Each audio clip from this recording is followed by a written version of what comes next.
What's going on, guys? Welcome into NBA Now by Chat Sports. Jeffrey Cooperstein here with you guys. Day 4 of 2025 NBA free agency is here. So myself and Sam Brown, we are going to discuss all of the latest moves and happenings here in the NBA.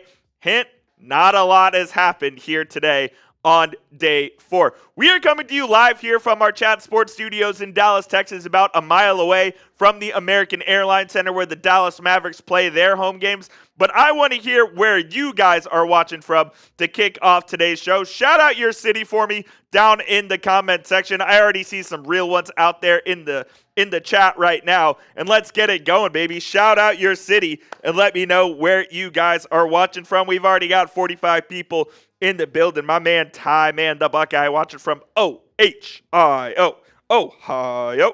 Jack watching from Tampa. I see Greg Cooper. I see Murph watching from North Carolina. Detroit City from Timberwolf Taylor. Let's go, baby. Some people are saying, Christopher says Dame to Celtics in the chat. I don't think Damian Lillard's going to the Celtics, but we can talk about that later for sure. We got Joao Ferreira live from Lisbon, Portugal, says, let's go Bulls. Shout out to Joao. Appreciate you tuning in as well. What's up? Yeah, R.I.P. Diogo Jota. Very, very tragic death, who died in a car accident. Liverpool player. Thoughts and prayers go out to his family and the entire Liverpool family, Portugal family as well. Thoughts and prayers to Mr. Jota out there. Tragic. We got Strong Island. I assume that's Long Island from my guy Dakota. We got Jeremy saying, where's Russ going? Russell Westbrook? He has a couple of options. We can take a look at some Russell Westbrook potential destinations. Josh Giddey is way sicker than Kuminga? I don't know. I think I would take Jonathan Kuminga over Josh Giddey. Kuminga is our top free agent still on the board here, and I do think he's deserving of the number 1 ranking here at the moment, and that just tells you the kind of state of things that is NBA free agency right now. When Jonathan Kuminga, who, as some would say, has a lot of CTE ball in him, is your top free agent, that's a problem. I think Kuminga's a pretty good player at some points. He can do some good things. He's a wing with a little size and athleticism. He was a lottery pick by the Golden State Warriors for a reason. Just really hasn't worked out for them. Warriors head coach Steve Kerr, not a huge fan of Kuminga, nor is Warriors GM Mike Dunleavy, but Warriors owner Joe Lacob is obsessed for some reason with Kuminga, so it's definitely possible that JK ends up returning to the Golden State Warriors. I could also see a team like maybe the Miami Heat doing a potential sign-and-trade with him, maybe the Chicago Bulls doing a potential sign-and-trade, but Jonathan Kuminga still out there, and I think he'll continue to be out there for at least a couple of more weeks. I don't think there's any rush on either the Warrior side or on his side to make a deal happen here before too long. Josh Giddey is number 2 on our list, also a restricted free agent, and all signs point to Giddey returning to the Chicago Bulls here in 2025 NBA free agency, and I think that would be the best move for both parties. Giddey was traded last summer from the Oklahoma City Thunder to the Chicago Bulls, and in his first season in Chicago, averaged 14.6 points, 8.1 boards, and 7 assists as well. Decent shooting numbers, and has greatly improved his three-point shooting since he went to Chicago. Wasn't known as a fantastic shooter in his time in Oklahoma City and coming out of Australia, but I really do like the kind of game that he sort of transformed himself into. Him and Lonzo Ball played point guard for the Chicago Bulls last year, and they moved off of Lonzo. So Giddey, all more likely going to be running the show in Chi-Town next season. Quentin Grimes comes in at number 3. QG wants $25 million a year on his next contract. Is he getting that? I just simply don't know, because the 76ers drafted VJ Edgecombe in the top 5. They also have Tyrese Maxey out there. They have basically just a logjam of guard play in Philadelphia. I'm just not sure Quentin Grimes gets the amount of shots and the amount of opportunity that he was going to get, that he got in the second half of the season for Philadelphia last year. That I don't think he gets that in his next contract with Philly. So Would it be possible if Grimes were to sign maybe a 1-year deal to return to Philly and hit the market again next summer? I could see that happening. He averaged over 20 points a game after the trade from the Mavericks to the 76ers. So I do think QG could be a really good player on a winning team in a winning situation this coming season for whoever he ends up with.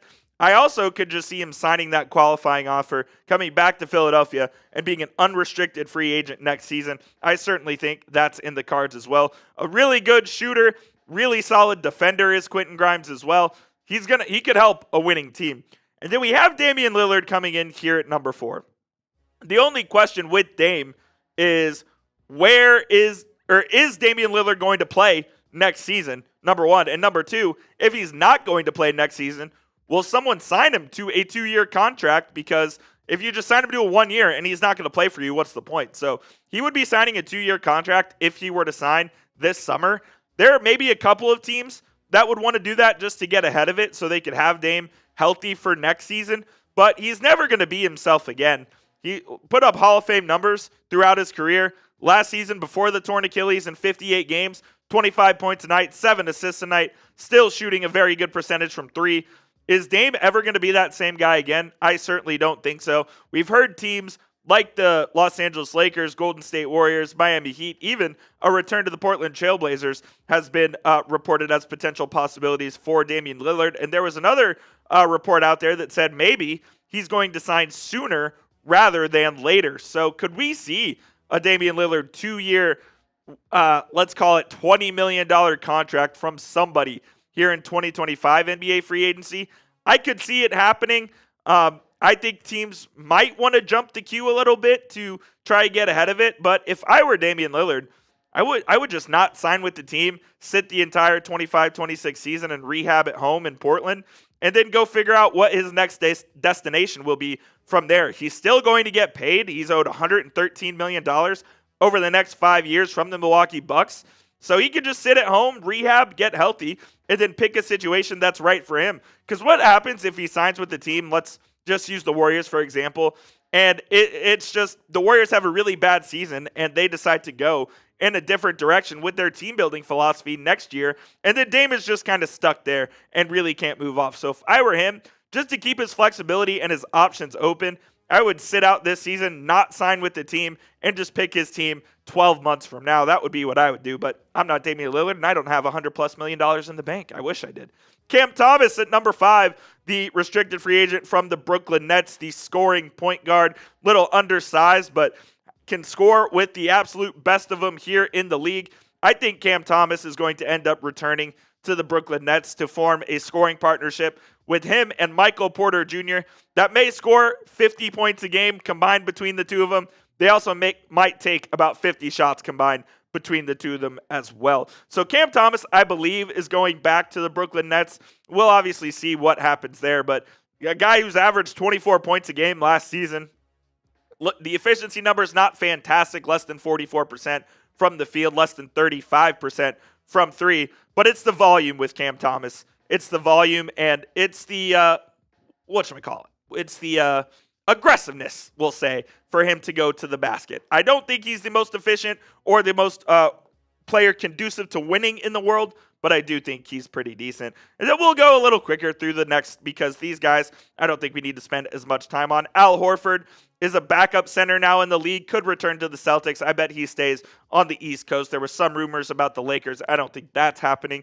Chris Paul was rumored to be deciding between the Phoenix Suns or the Los Angeles Clippers. Now the Bucks have also entered as a possible option for CP3. Malcolm Brogdon, another guard free agent, a point guard who had interest from the Dallas Mavericks, but they elected to go with D'Angelo Russell, so he's back on the market there as well. Mo Wagner could be a backup center option. Maybe the Los Angeles Lakers should take a look at Mo Wagner after signing DeAndre Ayton to that 2-year, $16 million deal that they did yesterday. And then Russell Westbrook, another guard who I think could make a case to play a role for the New York Knicks. And why do you say that? The Knicks have been trying to revamp their bench this offseason, and if they add Russell Westbrook as a true backup point guard, right now the Knicks backup PG is Tyler Kolek. And Tyler Kolek, who I like coming out of Marquette, is not ready to play on a contending team. I think Russ has done a good job of reinventing himself into a solid role player, and I do think that he would be a good fit for the New York Knicks, so keep an eye out for that one. All right, let's play a little game here, guys. We got about 200 people in the chat right now and 21 likes. If you haven't already, hit that thumbs up icon. It's a free and easy way to help out the channel. But shout out your favorite team, and we will talk about the first one we see down below in the chat right now. Who's it going to be? I see Locked On Law, Han Solo Dolo, Pats fan, Greg Cooper. I see all of those real ones. Troll as well. I'm seeing Bulls. I'm seeing Pacers. I'm seeing Raptors, Lakers, Cavs. I'll give you guys about 20 more seconds, and then we'll pick a team, and we'll go talk about them down in the chat. Keep putting them down there right now. I see Connor. I see Ty Man. I see Jordan. Let's get it. Let's get it. I see Dakota. All right. 10, 9, 8, 7, 6, 5, 4, 3, 2, 1. Cleveland Cavaliers for my guy, Ty Man the Buckeye. Always for you, Ty Man. You watch all of our content here, and you're always in most of the chats. So let's talk about what the Cleveland Cavaliers have done and what they could potentially maybe do. The Cavaliers had a little disappointing, I would say, exit from the playoffs last season, but I do think they've made some very solid moves as they traded Isaac Okoro for Lonzo Ball, getting themselves a backup point guard to go behind Darius Garland. Lonzo making only $10 million this next season with, I believe it's either a player or a team option on that second year. I don't remember exactly, but I think Lonzo is a good fit for them. They have Donovan Mitchell and Darius Garland. Lonzo is a bit of a bigger guard, whereas those guys are a little smaller. Lonzo's, he's 6'6" and can really see the court, and his best attribute is his ability to kind of see things before they even happen on the basketball court. And if he can stay healthy and play 20 minutes a night for that Cleveland Cavaliers team, whether he's subbing in for either Mitchell or Darius Garland, I really like that pickup for Cleveland. I believe they also re-signed Sam Merrill. Yeah, they did. A 4-year, $38 million deal in 2025 NBA free agency. Merrill kind of had a sort of, I wouldn't call it a breakout year, but a really solid year last year. And you kind of need guys like Sam Merrill on your team that are making right around 8, 9, 10 million bucks, who can still give you positive contribution in 15 to 20 minutes a night. And that's exactly what Sam Merrill is going to do. And then Larry Nance Jr. will return also to the Cleveland Cavaliers. Yeah, he played. I was going to say he did play there once, right? Yeah, he was with the Hawks last season. Okay. And then he's going back to the Cleveland Cavaliers. We still don't know the full details on that one, but I assume it's going to be like something like a veteran minimum for Larry Nance Jr. And then they did lose Isaac Okoro because they obviously traded him to the Bulls for Lonzo Ball. And then Ty Jerome got a pretty big deal to sign with the Memphis Grizzlies. And the Grizzlies were aggressive in going after Jerome. Some would say maybe a little too aggressive. And if the NBA wanted to investigate the Cleveland Cavaliers for tampering on Ty Jerome, they probably could, because he agreed to the deal about an hour into free agency, although we already knew that's where he was signing because that's what all the reports were. So I don't know what to tell you, but I think Cleveland's had a solid offseason so far. Think they're going to be a top 6 seed here in the East again, and it's just a matter of whether they can get over the hump in the playoffs with the double bigs with Evan Mobley, Jared Allen, and their smaller guards in Donovan Mitchell, Darius Garland, and now Lonzo Ball in the fold. If there's anything I know about the National Basketball Association, I think they're going to prioritize other tampering, specifically the Dallas Mavericks and D'Angelo Russell.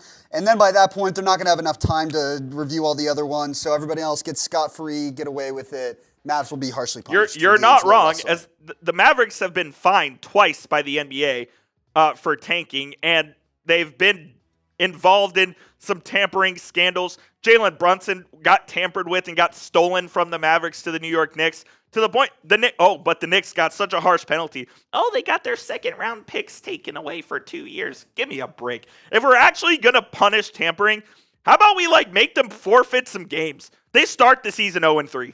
Forfeit, if they have the first-round pick, not anymore, you don't. Or first-round pick. You either get your first-round pick taken away, or you start the season with 3 losses. That would get rid of tampering right there. They should just make me the commissioner. Adam Silver just needs to figure it the freak out.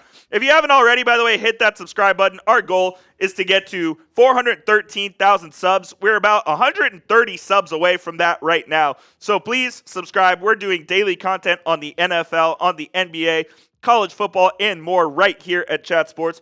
We are your one-stop shop for everything. So hit that sub button. Come hang out with us. We love doing live shows like this as well, just hanging out, chopping it up with the people. All right, let's do it one more time. Shout out your favorite team. We'll talk about the first one we see. Give you guys about 30 seconds to get your squads in. Sam's not looking. I'll let Sam pick this time since I picked last time. My monitor's over here. I'm facing the wall. What up, Nick Holmes? All right. 20 seconds starting now.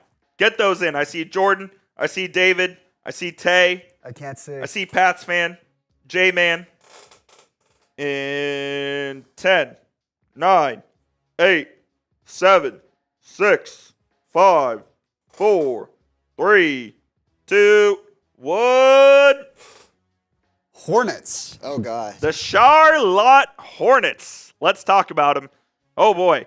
To be fair, I do think the Hornets are like somewhat building something. I don't think they're ready to compete here by any means, like in the Eastern Conference, but it really only takes one good year for you to compete in the East because the East is that bad.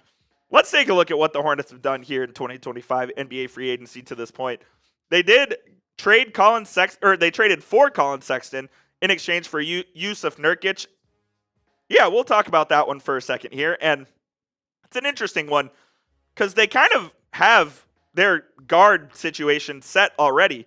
So they trade for Colin Sexton. They also have LaMelo Ball. And Sexton can play a little off ball if you want him to. I think he's more of a true point guard, though. And he has both started and came off the bench in his career. Last season with Utah, again, Utah was a pretty bad team. But he did average 18.5 points and 4 assists. Shot 40% from 3. So could you play him alongside LaMelo Ball and Brandon Miller? And you can make those two the guards. You have Miller at the 3. Then you have Miles Bridges at the 4. And whoever you want at the 5, they just traded away Mark Williams. But they do have a decent, I would say, youngish core to work with. And they drafted Con Knipple as well, who you would imagine would be in that starting lineup. So they have something to work with there in Charlotte.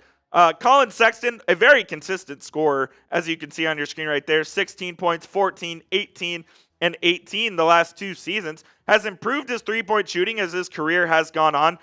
From when he was coming out of the draft in his lone year at Alabama, he was not known as a true three-point shooter, but now I kind of think that he's one of the better three-point shooters in the league, and maybe he plays in a backup role with the Charlotte Hornets. They also signed Mason Plumlee, and I saw a tweet about this, Sam, and you can disagree or agree.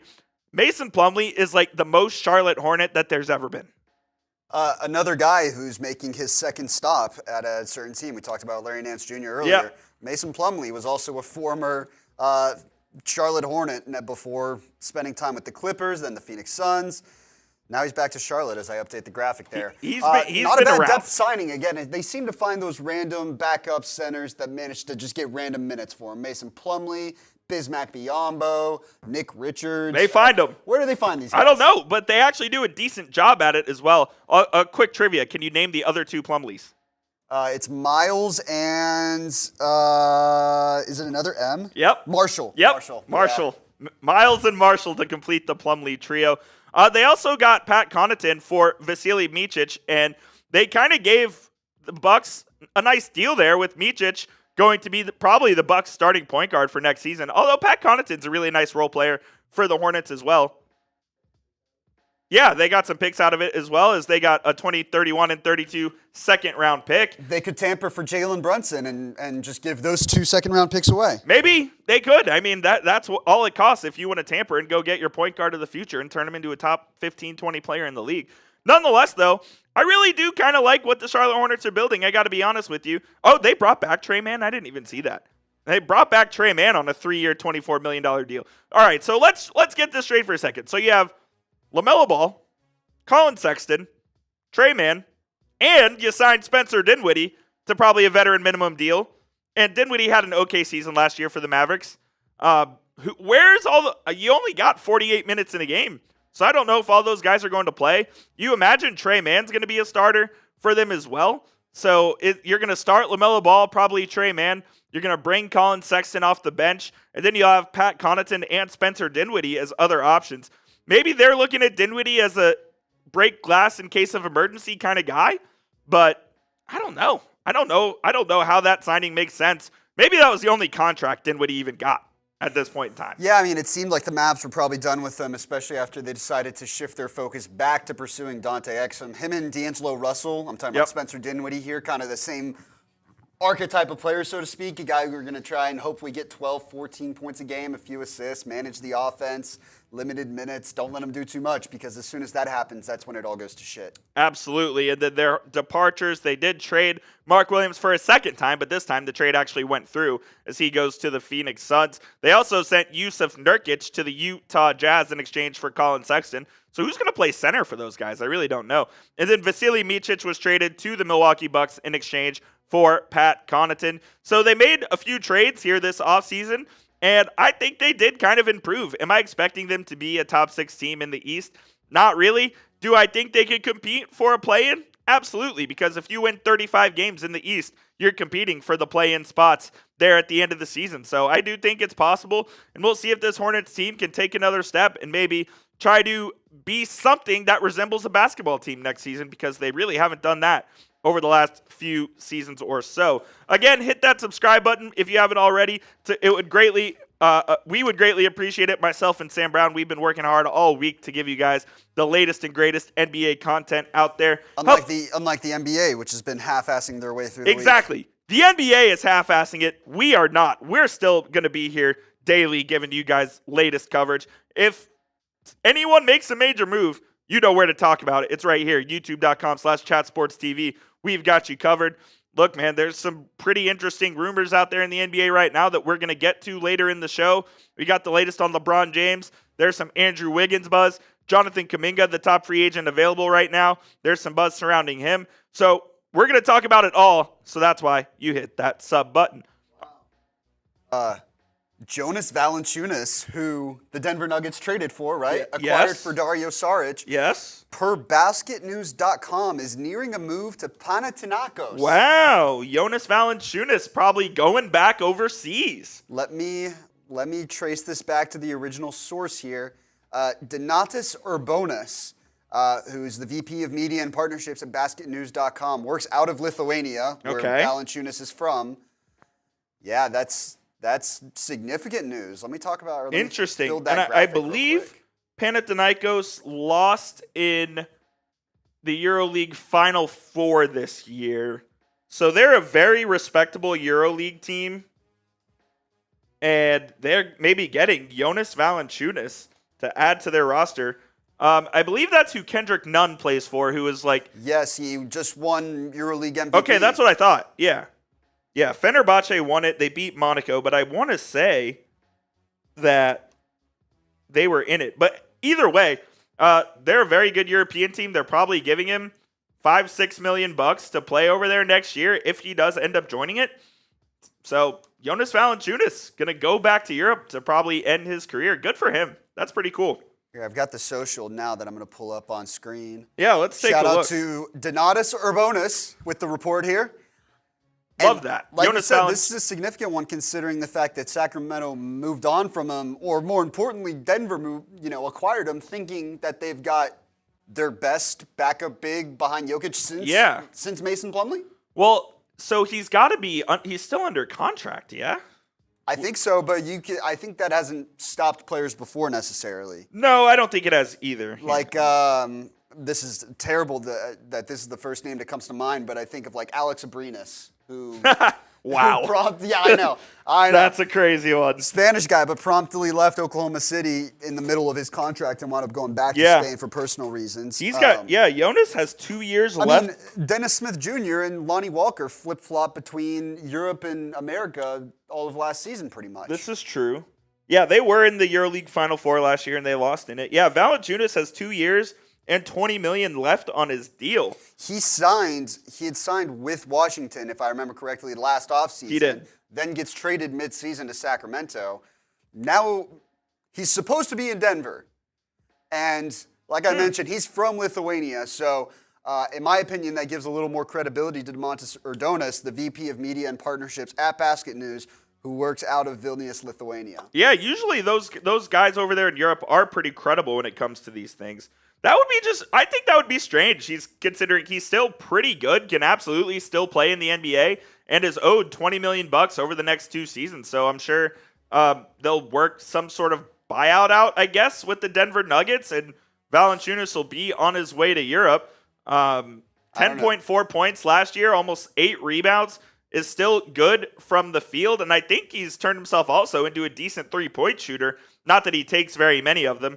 I could be completely wrong on that. No, you're not. He's dabbled in that realm, I'd say, a little bit more over the last few years. Not a ton of success, but not just completely allergic to the perimeter either. I'm pulling up his stats here from this past season, and you'll be able to tell what happens when you go from playing a lot of minutes on a terrible team to kind of seeing yourself in a middling role on a middling team, right? The numbers absolutely don't look great from this past season, but made an impact with New Orleans, which is why he landed that 3-year contract with Washington in the first place. Yeah, he was very solid with the New Orleans Pelicans. Not that the Pelicans ever really did any damage, but he was definitely good player, bad team. Yeah, exactly. And that he's been a very good player in the league for a pretty long time now. Jonas Valanciunas over his last 4 years, last 3 with the Pels, last year with the Wizards and the Kings.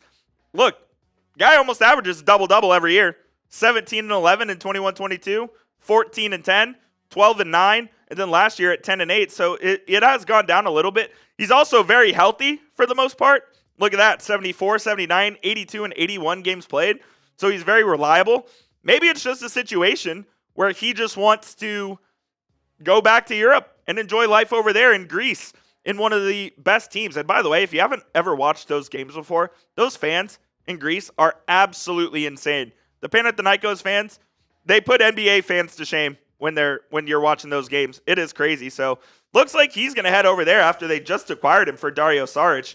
If you want to see how much European basketball matters to people over there, first of all, it's still nothing compared to soccer in Europe. Of course. Football in Europe. But go look up Kendrick Nunn's MVP, the video where he actually accepts the award in the arena. That arena is going absolutely bonkers for a guy who averaged 6 points in the NBA. Exactly. Yeah, and he's made himself one of the best players over there in Europe. There's been talk about Kendrick Nunn potentially trying to revive his NBA career. Nothing has come to fruition at this point, but if you're Kendrick Nunn, might as well just stay over there, and he gets a big man, hopefully, to add to his roster. The Nuggets have had a busy offseason. Most notably, though, they traded Michael Porter Jr. to the Nets with the first-round pick in exchange for Cam Johnson. Absolutely love that trade for the Denver Nuggets, man. I think Cam Johnson is like the best version of Michael Porter Jr. that there is. MPJ, pretty inefficient. His nickname is Never Swing the Rock for a reason, because when he catches the ball, the possession ends, and he's going to put that thing up. I think Cam Johnson's a fantastic fit for this Denver Nuggets team. A great 3-and-D player, can really guard out on the perimeter, can really shoot the hell out of the ball. Averaged almost 20 points a game last year for the Brooklyn Nets. And this is just, again, the perfect fit. Makes a little less than Porter Jr. as well. So the Nuggets saved some money there. They did send out a first-round pick as well. I think it was like 2032 or something like that for them. But I think the Nuggets have had a very solid offseason, adding Cam Johnson alongside Nikola Jokic and Jamal Murray. Yeah, 2032 first-round pick. And then they also, because they did clear that room, they were able to bring back a fan favorite over there in Denver. Brucey B is back with the Denver Nuggets. As if you remember in their 2023 championship parade, Mike Malone, who is now no longer the coach of the Denver Nuggets, said Brucey B ain't going nowhere. Well, 3 days later, he signed with the Indiana Pacers. And he just, look, the role players in Denver, they just get significantly elevated when they're over there in Denver. Bruce Brown did not work out once he left Denver. When he comes back, I think their thinking is he's going to repeat what he did en route to that NBA title in 2023, and maybe he can revive his career and get himself some more money going forward as well. So really like what the Nuggets have done this offseason. But who has had the best offseason so far? Let me know down in the comment section who you guys think the best offseason in the NBA has been so far. Curious to hear what you guys have to say down there in the comment section. Got 355 people hanging out with us right now. I see Locked On, Alex A., Darren, Tay Dope, Toaster, Ronnie, all in the chat hanging out. My guy Nick Holmes as well. Jordan says the Rockets. The Rockets have a very, very strong case to have the number one offseason. Kevin Durant, Dorian Finney-Smith, Jabari Smith contract extension, re-signing Fred VanVleet. That team has had a fantastic offseason. There's no question about it. Guess what? Speaking of offseason, we are officially, the countdown is on. 1 hour until we will have reached 24 hours without a single signing. Are you serious? DeAndre Ayton, the news broke from Shams Charania at 5:35 Eastern yesterday. We are at 1 hour and 4 minutes away from that. What have you done to the game I love, Adam Silver? You know what? Let's all boo Adam Silver. I know we're giving some teams some love. Let's boo Adam Silver. Boo! You suck. You bald fraud. Stupid. Fix your league. Stupid. I see Lee Alaban says OKC. I think OKC's done all right. Next, what's he going to do next? Bring back short sleeve jerseys? Yeah, is he going to eliminate the 3-point shot? Yeah, we're actually going to make the extended 3-point shot a 5-point shot now. Locked On Law says Denver, Atlanta, and Houston have had the best offseason. Yeah, Houston seems to be a pretty consensus pick. Shout out Aaron Teodope. All booing. Liam Rowan booing a lot. Love it. Adam Silver is a robot. Not going to disagree with that. Not going to rule that theory out. It's just sad. It's just sad how far we've it's a fallen. joke. I see some people saying Dame to the Warriors. Dame has not gone to the Warriors. I promise. Would not be out of the realm of possibility. That's one of the teams. Whoa, I almost. Oh, my goodness. Sam Brown almost did something really, really bad. I almost ruined my Friday there, I'll tell you what. Your Friday? This is my Friday. Because America. Friday. Yeah, this is our Friday because July 4th is tomorrow. Suns are kind of up there for best offseason, says Toaster. I'm certainly in a Friday type of mood. I don't know if I love what the Suns have done this offseason. Like, yeah, they did trade KD, but I don't know if they got any better. Keith says, did the Lakers get Cam Whitmore? They did not get Cam Whitmore yet. That is certainly on the table if the Rockets want to shed salary to take on Dorian Finney-Smith's contract. The Lakers absolutely, I think, would be willing to take on Cam Whitmore, and it's a potential solid fit for them. The Lakers kind of need a combo guard to come off the bench. You have Austin Reeves and Luka, who are going to be your starting 1 and 2, and then off the bench you have like Gabe Vincent, and that's kind of it. I think Cam Whitmore would be a good fit over there in Los Angeles.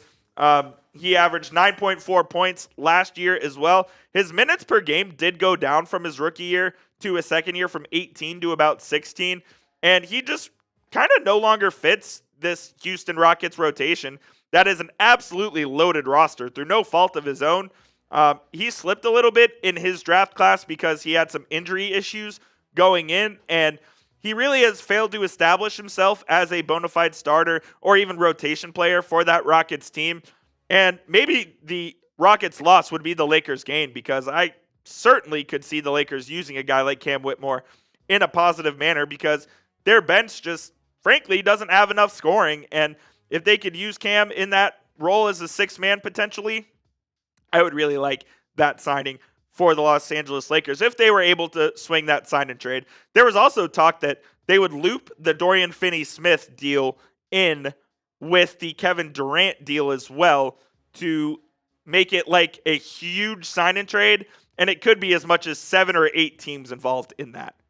Yeah, Why? I was trying to work through all the different trades that were being combined. Obviously, the Kevin Durant one's being factored, which we'll pull up on screen for you guys as well. The Clint Capella trade is one that's being factored. So, part one of the trade, the main part of the trade, and they did the article that I read did preface that it's like, hey, not much more is being added on top of this, right? Sure. It's, the main names have already been moved. That's Kevin Durant, Jalen Green, Dylan Brooks, everything you see on screen here. But the reason they're able to expand this trade if they want to is this technically is not official until July 6th.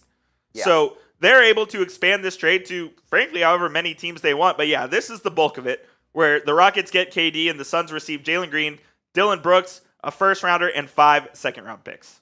Then I believe the Clint Capella trade could be added into the mix. Yep. Clint Capella and the Rockets and Hawks agreeing to a trade. I think then that lumps in the Hawks and Timberwolves with Nickeil Alexander-Walker. That sounds correct, yep. That's another one that happened there. Here. There's a lot going on here. There's too much going on. And then I don't know how Dorian Finney-Smith to the Rockets would be looped in, but I guess it would just be Whitmore going the other way. You could theoretically just do that in a different trade, right? Well, funny enough, I don't think this trade gets factored into it, but this was from the NBA draft. Yeah, that's just a draft pick. That's just a draft swap, pick trade, right? So, but what's weird about this trade is, ironically enough, that did hard cap the Bulls at the first apron. Not that they were going to go above it anyways, but anytime you send cash out in a deal, that does hard cap you. So yeah, I don't think that one is involved either. But losing Dorian Finney-Smith for the Lakers is no small loss for them, because he's one of the things that is most coveted in the NBA, which is a 3-and-D wing at a pretty affordable price. Now, the Rockets did pay a premium for Dorian at age 32. They gave him a 4-year and $62 million contract. Last season with the Lakers, after the trade from the Lakers from the Brooklyn Nets, to the Los Angeles Lakers, Finney-Smith had his ups and downs with LA. Also dealt with a pretty serious ankle injury that he did end up having surgery on this offseason. And relating to that, it sounded like Lakers GM Rob Pelinka was kind of going to other teams and trying to maybe not tank his stock, but was basically telling other teams, like, look, this ankle's a problem and is going to be a problem going forward. Well, Finney-Smith apparently got wind that Pelinka was doing that. Thus, he opted out of the final year of his contract with the Lakers, goes back and signs with the Houston Rockets, and now he's back in Texas. He started his career, obviously, with the Dallas Mavericks. He was traded to the Nets in the Kyrie Irving deal, and now finds himself back in Texas with Houston.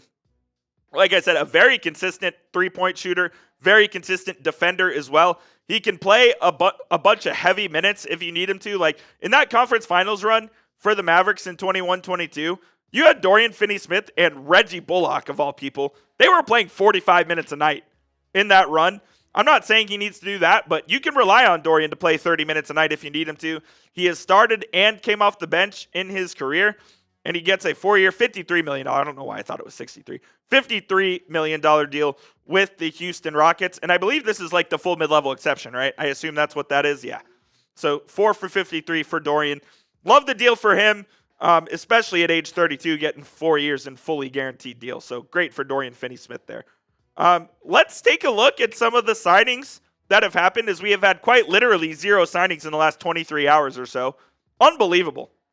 Again, I don't know what's going on with the NBA, but the Mavericks did sign D'Angelo Russell, a 2-year, $13 million contract, player option on that second year for D'Lo. Mavs needed a ball handler, so they go get the best one available at that time in D'Angelo Russell. Solid move for them. And then Michael Porter Jr. obviously gets traded to the Brooklyn Nets in exchange for Cam Johnson. Again, love that deal for the Denver Nuggets, as they get Cam Johnson, who is probably a better win-now player than Michael Porter Jr. is. Porter is an NBA champ, though, with the Nuggets, and that can never be taken away from him, but maybe he finds a home in Brooklyn where he's just able to jack up shots at his heart's desire. Pause. Ty Jerome goes to the Memphis Grizzlies, 3-year, $28 million deal. Ty Jerome spent the last couple of seasons there in Cleveland and was a good player for a good team over in Cleveland, so maybe the Grizzlies get a really nice role player there in Ty Jerome. Last season, averaged 12.5 points, 3.5 assists or so, 51.6% from the field as well. At 6'5", 195, you kind of look at him as sort of a combo guard. Maybe he plays some 3 as well.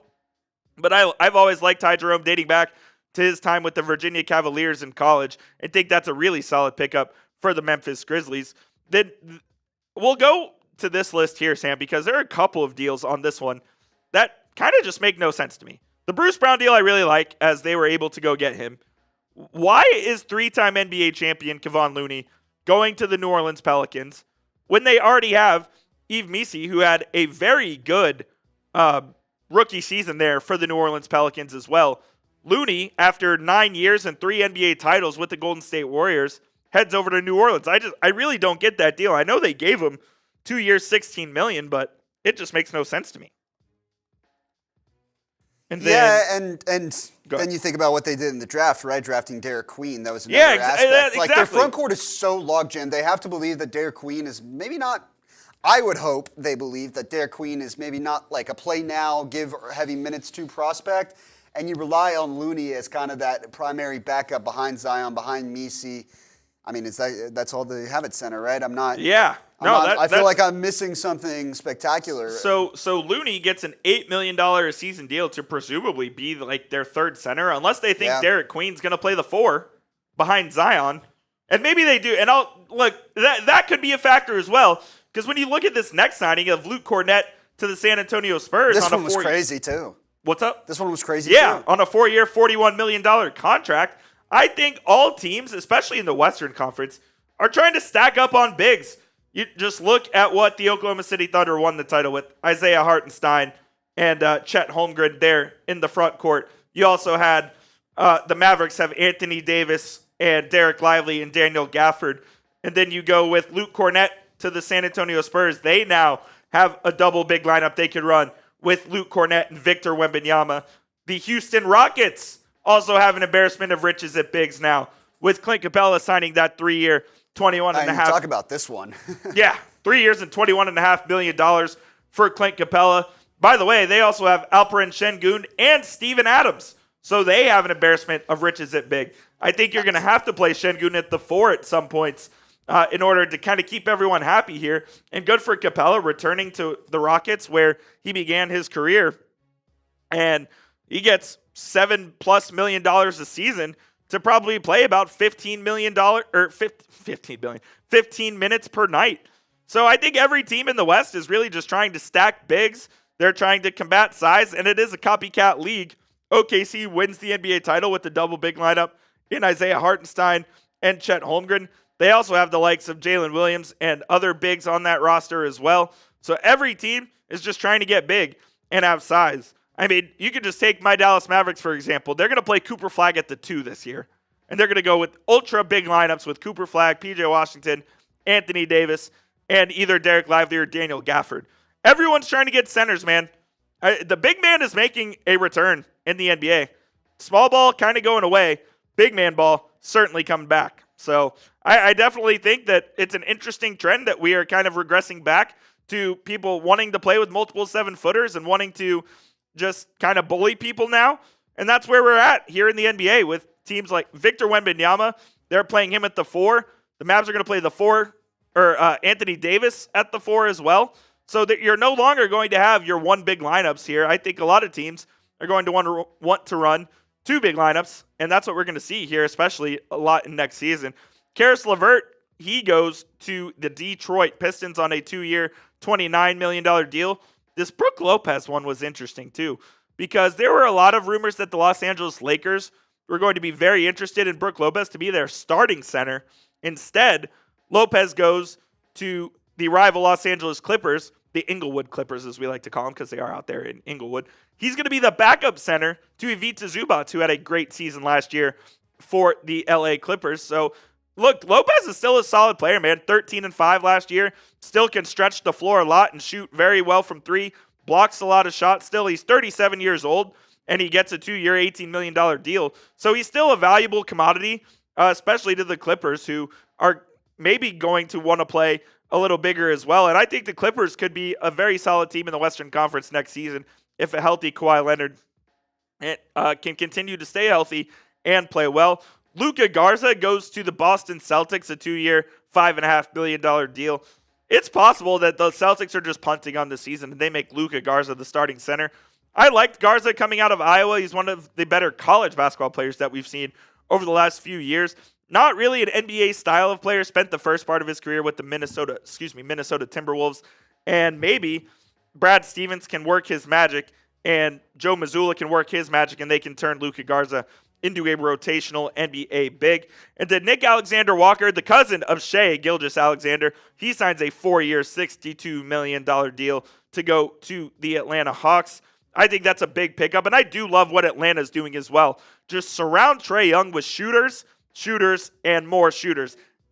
and defense and shooting and shooting and shooting and some defense. That's exactly what they've done this offseason. They get Kristaps Porzingis, who can give you some shot blocking, some rebounding, and some three-point shooting. You get Nick Alexander-Walker, who's a great 3-and-D guy. And then you get one of the best shooters in the NBA over the last couple of years in Luke Kornet, who shot over 40% from three the last couple seasons. Did I say Kornet? Luke Kennard, not Kornet. Luke Kennard, one of the best shooters in the NBA of the Memphis Grizzlies. They get him on a 1-year, $11 million contract. So they're surrounding Trey with a bunch of 3-and-D guys. You also have Jalen Johnson, one of the best up-and-coming players in the NBA. Zachary Reese-Sachet, who had a very solid rookie season as well. I like what the Atlanta Hawks have done for sure. Mason Plumlee, as we talked about, the most Charlotte Hornet there has ever been, signs a veteran minimum contract to go back to the Charlotte Hornets. Taurean Prince stays in Milwaukee on a 2-year, $7.1 million contract as well. Jordan Clarkson heads to the New York Knicks. That one, I believe, is on a veteran minimum as well. I don't think that's officially been announced yet. Trendon Watford, is that a re-signing? I think that is. He was with Brooklyn. Okay. It was James.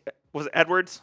Was the re-signing for them? Anyways, Trendon Watford, 2-year, $5.3 million contract. And then Gary Trent Jr. back to the Bucks, 2 years, $7.5 million. And then the super max Shai Gilgeous-Alexander, a 4-year, $285 million contract.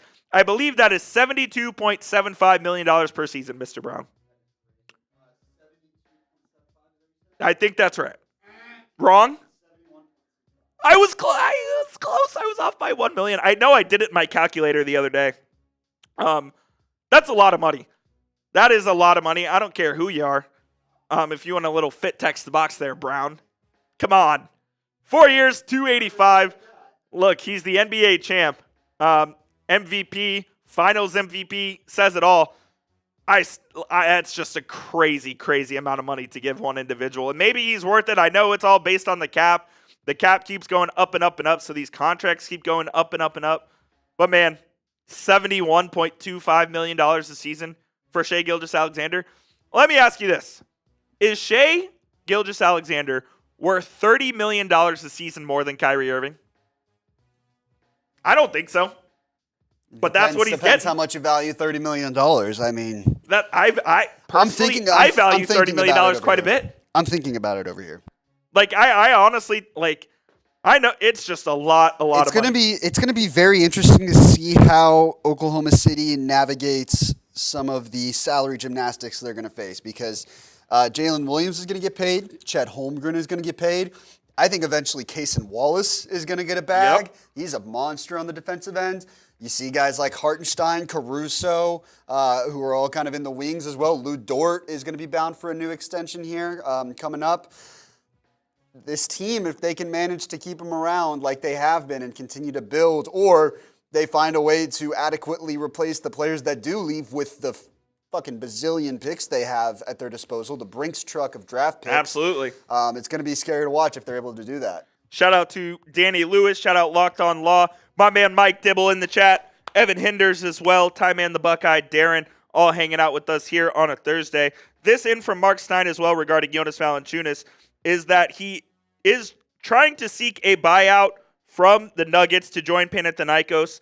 And it didn't seem like Denver was anticipating this, as they thought they were getting a very solid backup center addition there with Valanciunas, but he's going over to Europe. This one from Dantis Urbonis, who says, Valanciunas, what's up, Smith Dog? Good, chilling, yeah. Valanciunas heading over to Europe, Beast. Not official, but it sounds like it is heading that way. Why would Denver do that? I don't think they knew. And now he's going to get a buyout from Denver. Well, the trade's not finalized yet. Ooh, is it not? There's no way they're pulling out of the deal. What do you mean? You have to pull out of the deal. No, not at all. What are you talking about? No, they'll do the deal and they'll finalize a buyout with him. What? I think so. Makes no sense. No. Smitty can come over here and say it in the mic. Ladies and gentlemen, please give it up for Celtics Tyler Today Smith, host, dog. Warriors Today host, champion Tyler Smith. No longer. Thank you for addressing me as champion, the rightful one. I would like to say that there's no why would they agree to accept a player that's not going to play for them if the deal's not finalized? Yeah, I kind of think you backing out of a trade after you already agreed to it is sacrilege in the NBA. They're existential circumstances that Maybe so. ruined it. I mean, I just don't see any reason to why they would allow that to go through if they had to just burn the $9 million that he makes. And my thing is this as well, but it's $10 million over the Yeah. next 2 seasons. So you're done. Like, you're done. This brother's forfeiting $20 million to go overplay, and Panathinaikos is a good team. I know. I mean, you can just stretch like $20 million over 5 years or something like that. I don't know. Like they still want to make another addition after making this trade go through. Like they still want to improve. I don't think it's a stretch wave situation, but yeah, I mean, if the trade does go through, they're putting Denver in a pretty tough spot, and if the trade doesn't go through, Sacramento's kind of in a tough spot as well because they thought they were getting something. So. Valanciunas back on the table for a Kuminga sign and trade. Ooh, there you hear it. Is this part 2 of the Mark Williams to Lakers trade that just for whatever reason the universe decides to fall through? Honestly, yeah, because Mark Williams wasn't hurt. Yeah, Mark Williams the Lakers was not hurt. for some reason just didn't want him. I was going to say that there is a difference between the two because that was injury related, but really he wasn't Failed physical. He wasn't injured. The Lakers would love Mark Williams right now too. It makes no sense. They're why going to hate DeAndre Ayton. The Lakers fans will hate DeAndre Ayton. There's no question. But yeah, Jonas Valanciunas headed over to Europe more than likely to go join Kendrick Nunn and Wild. Panathinaikos. This league, man. This league, hashtag this league, that hasn't made a signing in almost 24 hours. We're getting closer and closer to 24 hours without a single move. Unbelievable.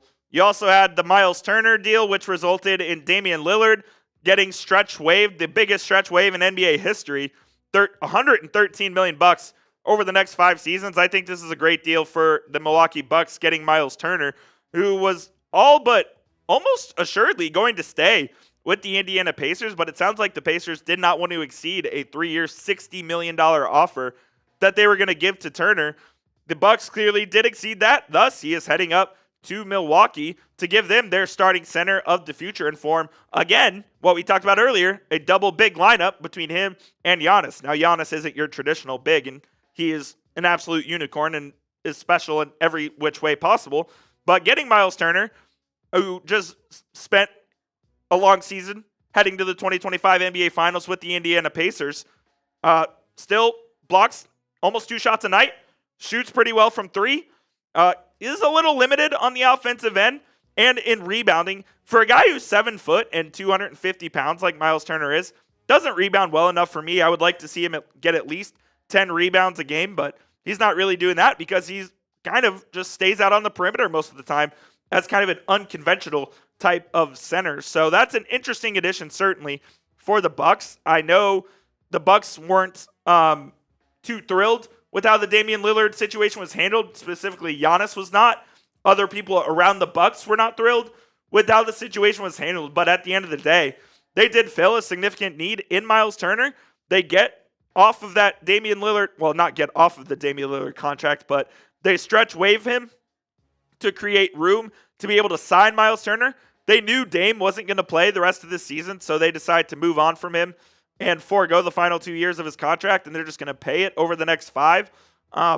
Look, man, I get why they did it. I know Dame kind of feels a little disrespected, and I know that there was the report as well that the Bucks were not too keen on Lillard going back to Portland and spending time at his home in Portland while he rehabs from that torn Achilles. So I do get it from both sides. I understand why the Bucks wanted to stretch waive Lillard, and I also understand why Lillard might have wanted a fresh start because he just wants to rehab in peace at home in Portland. He's going to get to do that. 2 tiny things that stand out to me as you go through the Turner-Lillard swap here.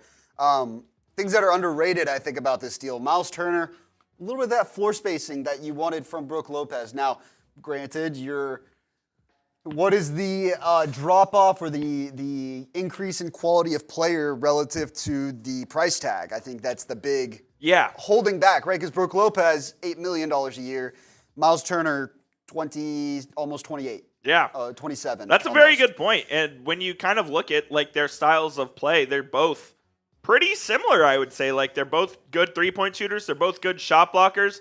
They're both not like great pick and roll players and not great traditional big men that you would think about. So that's a very good point. They go with the younger option in Turner, who is 28, 29 years old, and they give him a bunch of money, 4 years, $107 million. And the other aspect to think about, because I read the other day Giannis talking about kind of the ideal prototype of player he wants himself to become as he goes into the latter half of his career. Talked about being a little bit more of a point forward. And in my head, the thought crossed my head as I was standing in the shower yesterday. TMI, I don't care. Shower thoughts? Yep, shower thoughts. Everyone has them. Could you imagine a Giannis and Myles Turner pick and roll? I don't know if Giannis is able to run the pick and roll, man. Exactly. That's why it's limited to shower thoughts, because you don't see it. You don't think you'll ever see it. No. But if you could maximize that lineup, or at least maximize a point-forward version of Giannis, which is what he wants to become, like I said, as he gets closer and closer to the twilight years of his career, that's certainly a scary sight, is allowing Giannis to operate from the key a little bit more and actually, drive and collapse a defense. Now, how about this? So Giannis's last 2 seasons, he's put up almost identical numbers. 30.4 points in each of the last 2 seasons. 6.5 assists per game in each of the last 2 seasons. Then he averaged 11.5 boards 2 years ago. Last season, 11.9. We say, I don't know if that point Giannis thing is the best idea. He's improved over the last several years in that area. Like, I think that is genuinely where you can see not a LeBron-esque player in a sense where there's one of the years here in the last few years where LeBron struggled to shoot the ball, so he fucked around and ranked second in the league in assists. Yeah. Right? And averaged like 9 assists a game. Like, I can see his game evolving to a point where, as the body, I find it hard to believe a guy of his frame, of his stature, of his physical dominance, that body's going to break down eventually on him, right? And if he can, Or is he going to be LeBron? Or he might just be LeBron. But like I said, even to that point, LeBron had that 1 year where his body wasn't quite as up to standard, maybe I'll call it, as it had been in years past. So he averaged 9 assists a game instead. Yeah, that's absolutely entirely on the table. And I wanted to shout out ACB Collects because that's a very good point. Giannis did play a little bit of point forward when Jason Kidd was the head coach over in Milwaukee. He kind of did do some of that stuff. Exactly, yeah. So it's definitely possible. That's the route they want to go down. But Giannis doesn't seem to be too thrilled. If you ask Chris Haynes, he says he's not happy with how they treated Dame.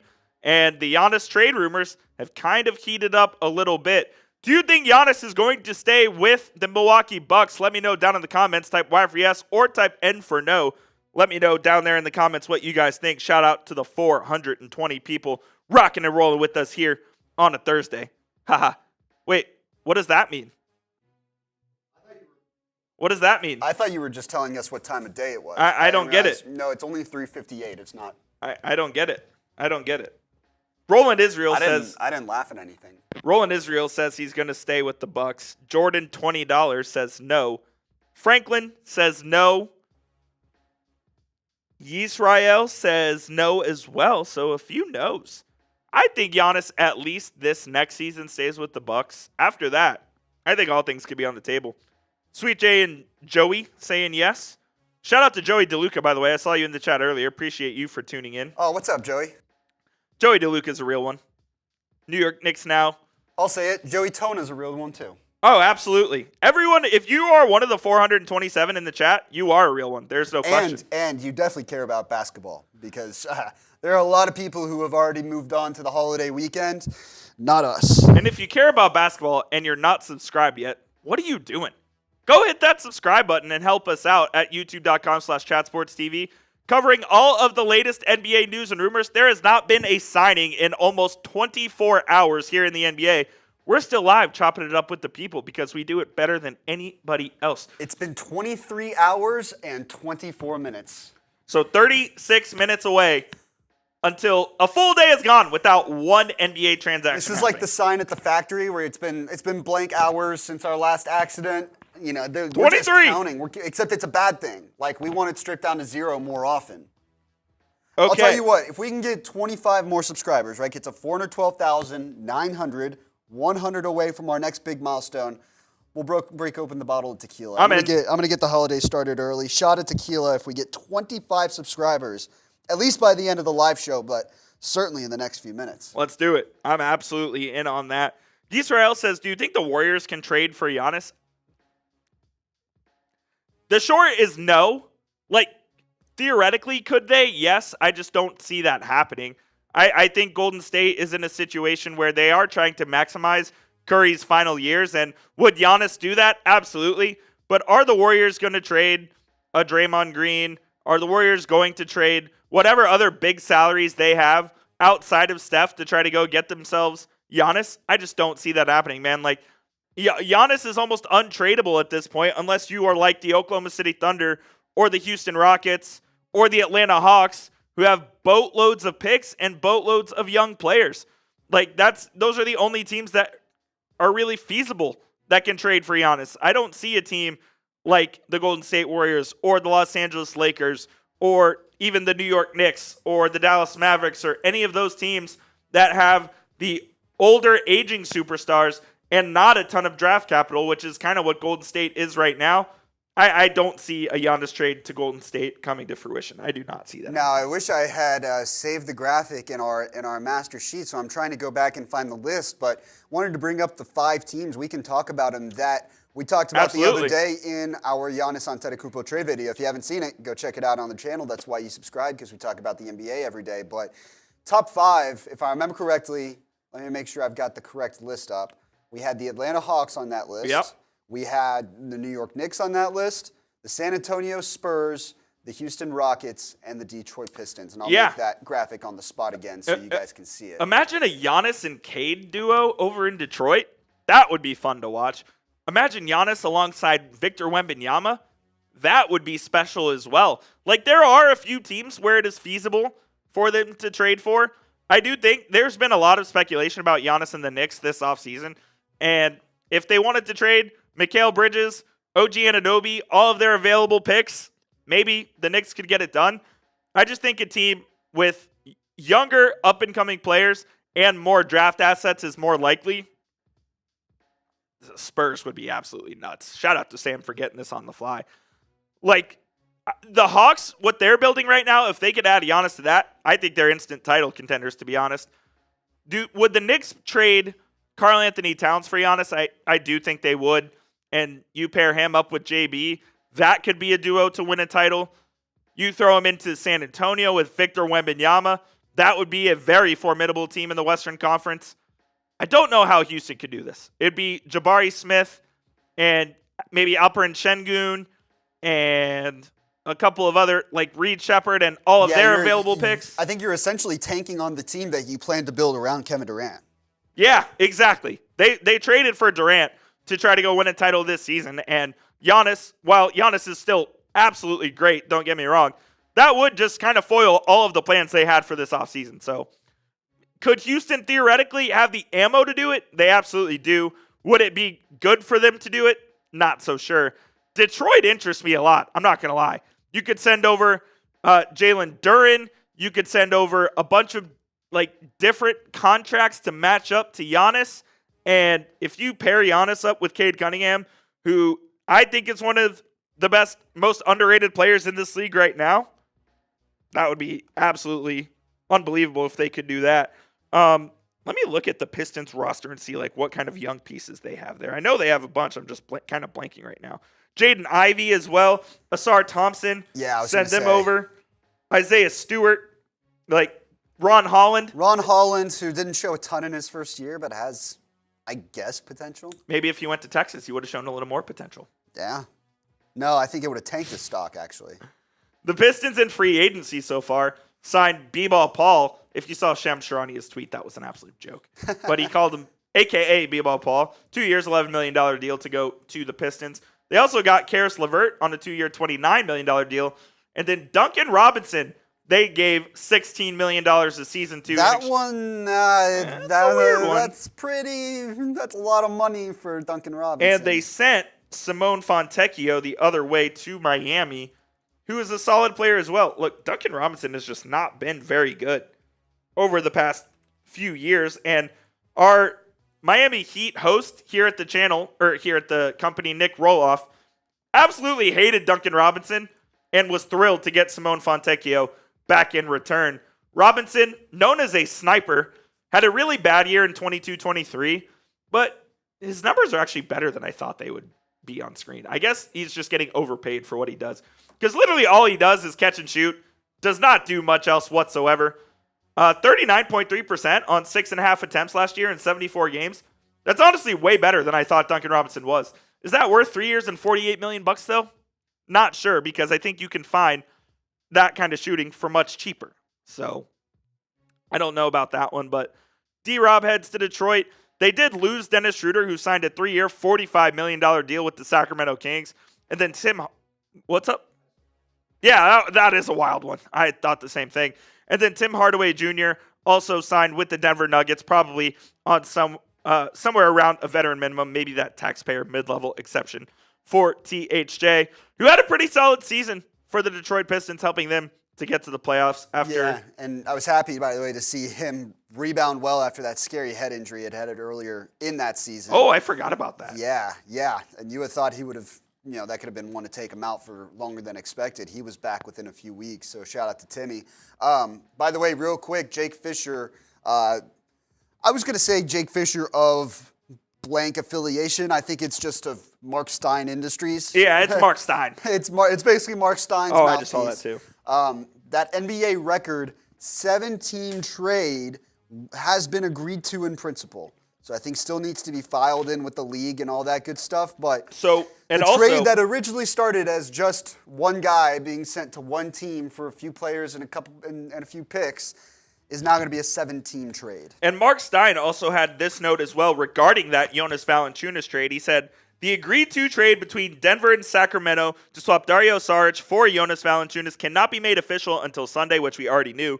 The Kings still need the trade to go through for salary cap reasons, but the Nuggets' ability to convince Valanciunas to stay in the NBA is TBD. That's insane. So if Valanciunas does not want to play for the Nuggets, this trade doesn't go through? Is that my understanding? I think the trade goes through. Well, I don't think so. Just because if the Nuggets can't convince him to play, they're going to say, all right, well, then we're not agreeing to the trade.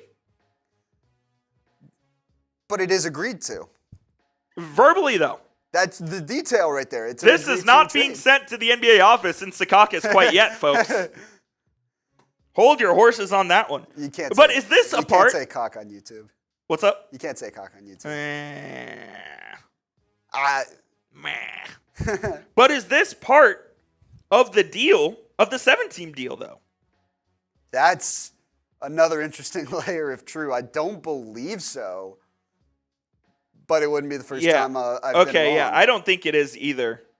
Okay, it's not. So, yeah, that's not related. Stein says 7-teamer, to be clear, that will officially make Kevin Durant a Rocket, combine various transactions. Okay, yeah. So that's not related to the 7-team deal. So the Klay Thompson 6-team deal as an NBA record stands for one season, and now it's already broken. This league. There is a 7-team trade agreed to in principle for Kevin Durant to head to the Rockets, among a bunch of other moves. The reason they're doing a massive trade like this is just to basically circumvent the salary cap and fit everything under it. So this one from Stein just moments ago. The agreed-to trade between Denver and Sacramento to swap Saric for Valanciunas cannot be made official until Sunday, July 6th. The Kings still need the trade to go through for salary cap reasons, but the Nuggets' ability to convince Valanciunas to stay in the NBA is to be determined. So my interpretation of this is if Valanciunas does not want to play for the Nuggets, this trade doesn't go through. I think that's what it is. The trade is agreed to. It's just a matter of whether or not Valanciunas wants to play for the Nuggets. And if he does not, I guess this trade gets reneged. And Dario Saric goes back to Denver, and Denver is once again in the market for a potential big man. Could they go out and sign like a Mo Wagner or a Jackson Hayes or something to be their backup big man behind Nikola Jokic? I thought Valanciunas would have been a great addition, especially he would have, not that Jokic needs help, but he would have been a big help to Jokic in the locker room, getting the Balkan boys together at the center. Valanciunas via Lithuania, Jokic obviously via Serbia. Those guys have known each other since before they were in the NBA, and they've been longtime friends, and that can only help a Nikola Jokic who pretty openly detests the game of basketball. Yeah, well, he'll do anything he can not to play basketball. By the way, completely different breaking news, official news. The Mavericks officially announced signing Ryan Nembhard and Myles Kelly to two-way contracts. Wow, let's go. Woo! Nembhard and Myles Kelly, the newest two-way deals for the Dallas Mavericks. I like We'll call those free agent signings. Boost their overall grade there. A starting five of Cooper Flagg, Myles Kelly, and Ryan Nembhard in the Summer League next week. Goes kind of hard. I will be in front of my couch or in front of my TV on my couch. I'll be live on Mavericks Today by Chat Sports, Hey-o. breaking it down next Thursday against the Los Angeles Lakers. Come check it out. I won't. You can, though. You're not going to check it out? No. I'm going to check it out. Okay. I won't be live. That's okay. You can still check it out, though. This also from Stein about the 7-team trade. Fully agreed in principle. Combines various transactions that have already been reported that makes Kevin Durant a Houston Rocket. You could see the likes of Dorian Finney-Smith potentially involved in that trade. There's just a bunch of moving parts. Again, it's all to fit everybody under the salary cap within the constraints that each team needs. So that's kind of why they're putting this mega trade together, so to speak.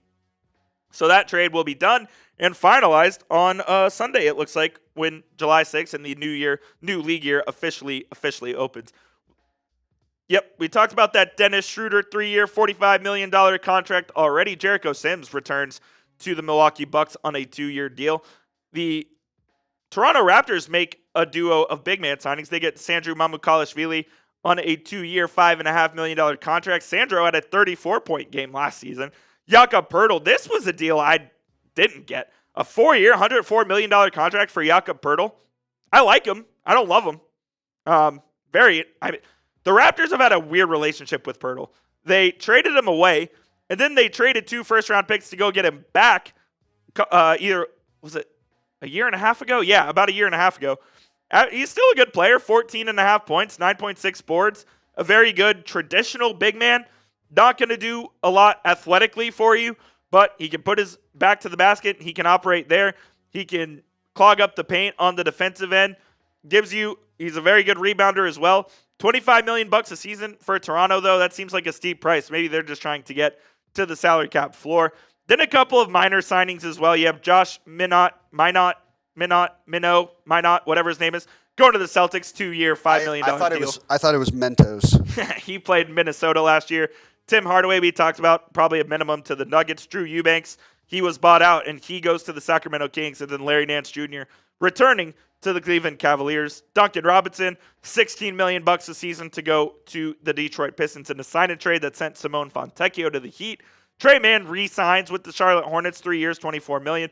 Trenton Flowers gets a 2-way deal from the LA Clippers, and then Eric Gordon signs a 1-year, probably veteran minimum deal. Eric Gordon's got to be 39 years old. Yeah, he's a bazillion years old. He's turning into the keep getting them checks guy.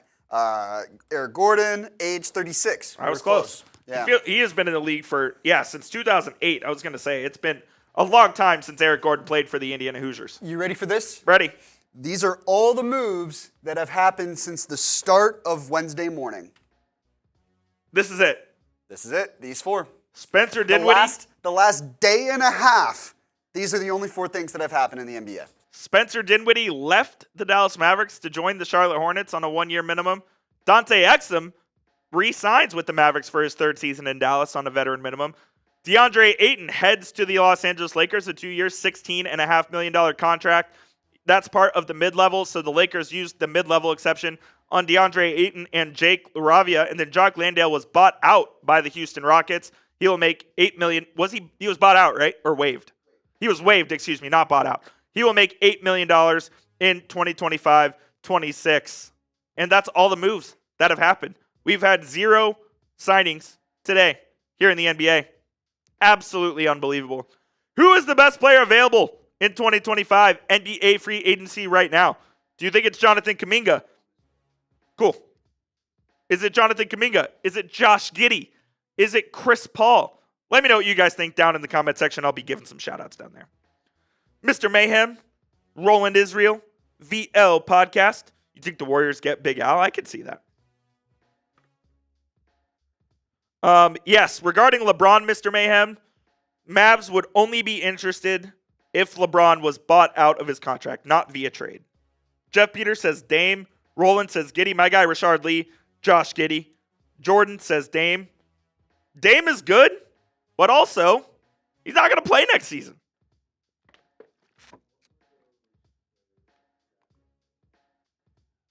I just had like a big L3 about Dave McMenamin. That's really it, honestly. And then I just used like a list 5 stat, a bunch of other L3s. So we could use that one, but that's really it.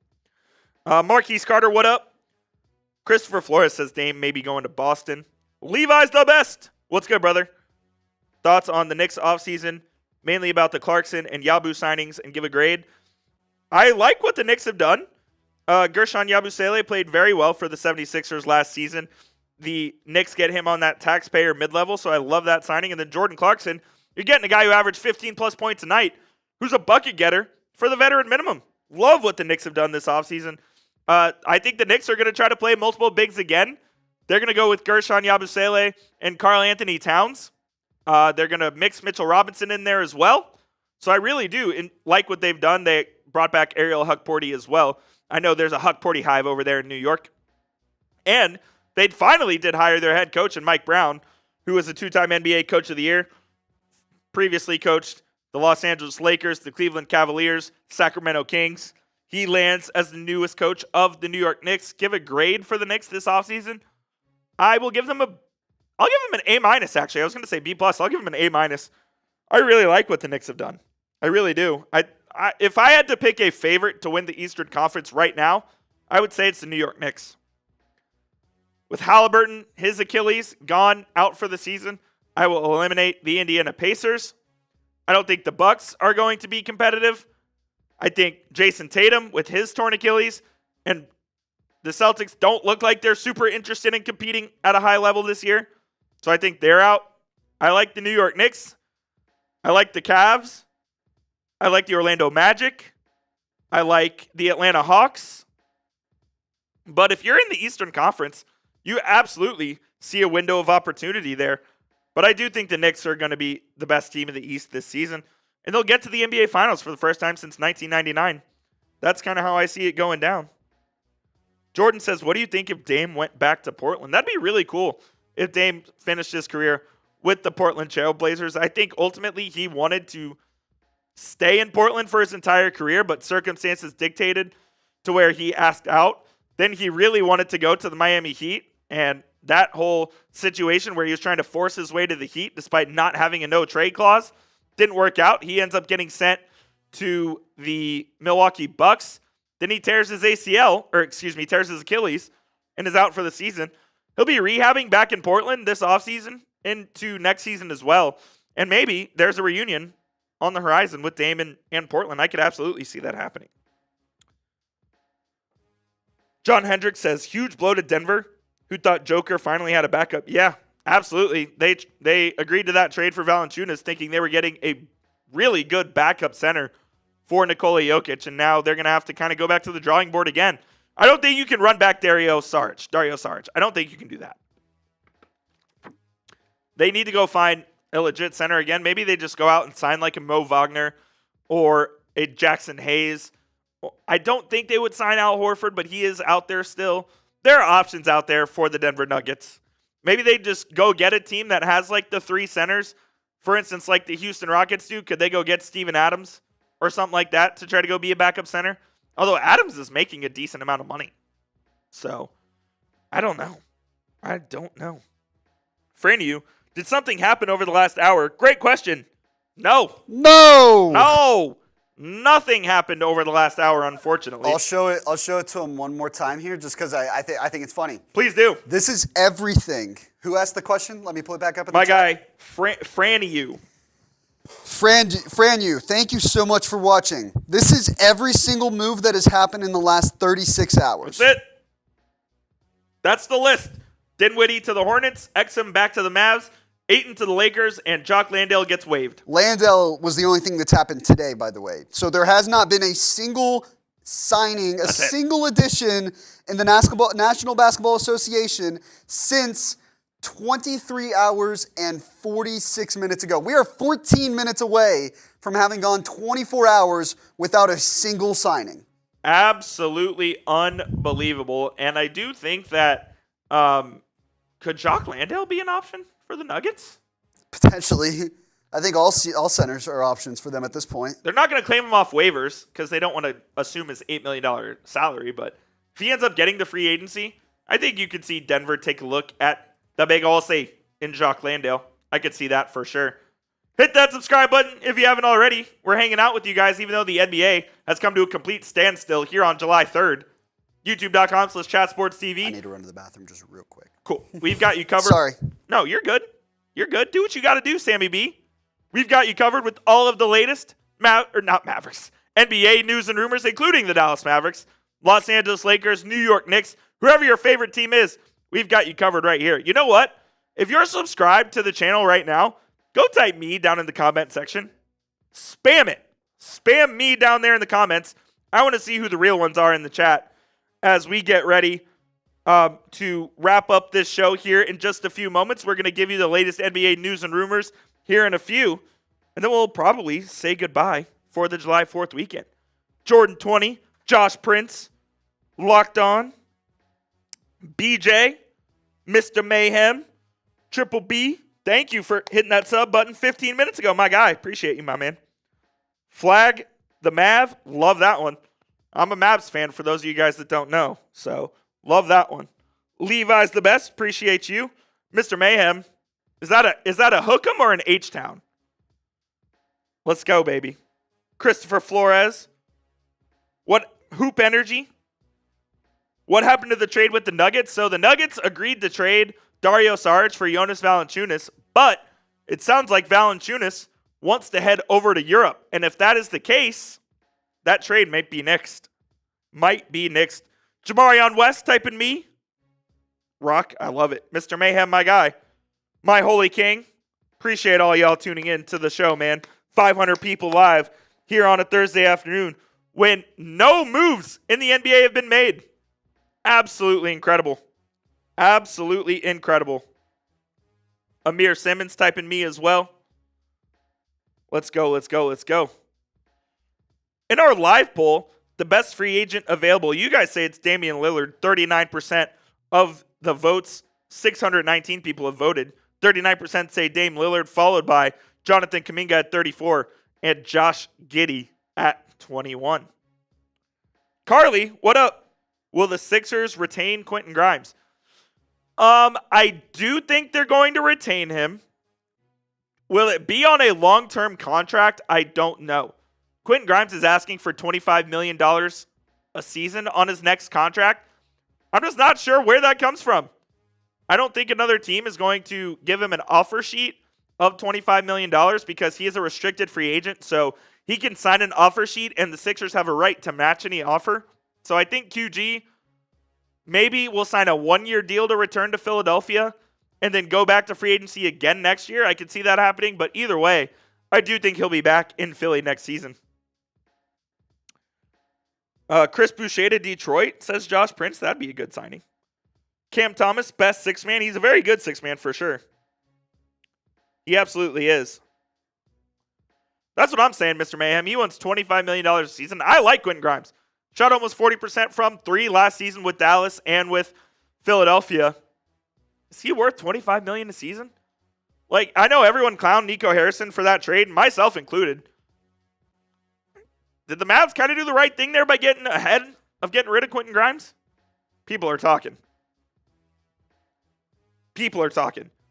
My man Joao Ferreira typing me as well. Triple B says he's worth 3 for $45. I think that's kind of what he was worth too.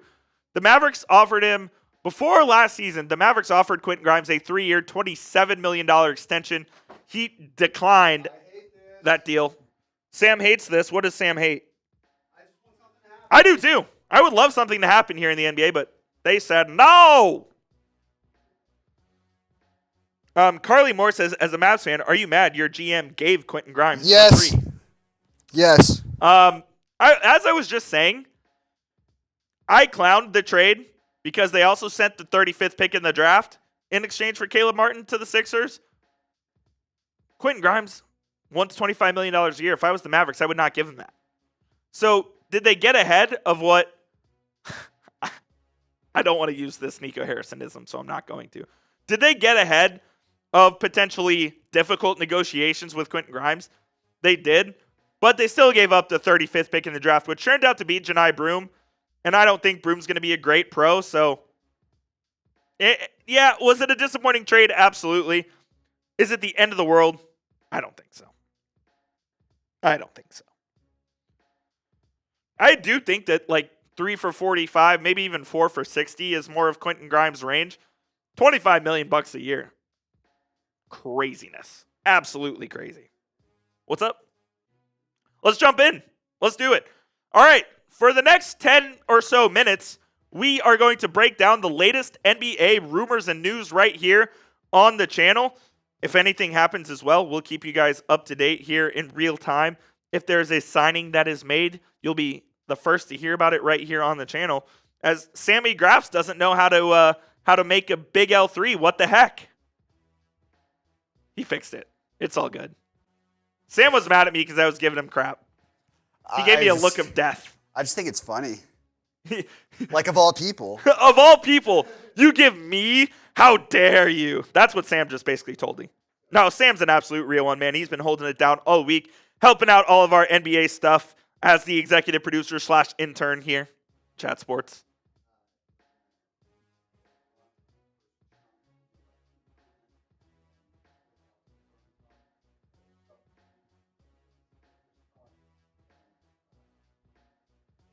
Great, yeah. Sounds like a plan. Rashard Lee, I want to get into this before we start here. A couple seconds. Rashard Lee says Flag averages 24 points a game as a rookie. Sign me up for that. 24? Hell yeah. Rashard, if Cooper Flag averages 24 points a game as a rookie, the Mavericks are like the 1 seed in the West. And Cooper Flag might be a top 5 MVP candidate if he averages 24 points a game. I think it's realistic that he averages. I wouldn't be surprised to see him average 20 early on. Yeah, I think 20 is absolutely on the table. Without Kyrie, there's just reps for the taking. There's looks for the taking. 20 is on the table. If he gets anywhere between 17 and 20 points a game in his rookie season, more than okay with that. More than okay with that. All right. I am ready when you are, Mr. Brown, to hop into this latest NBA news and rumors right here on Chat Sports. Let's do it.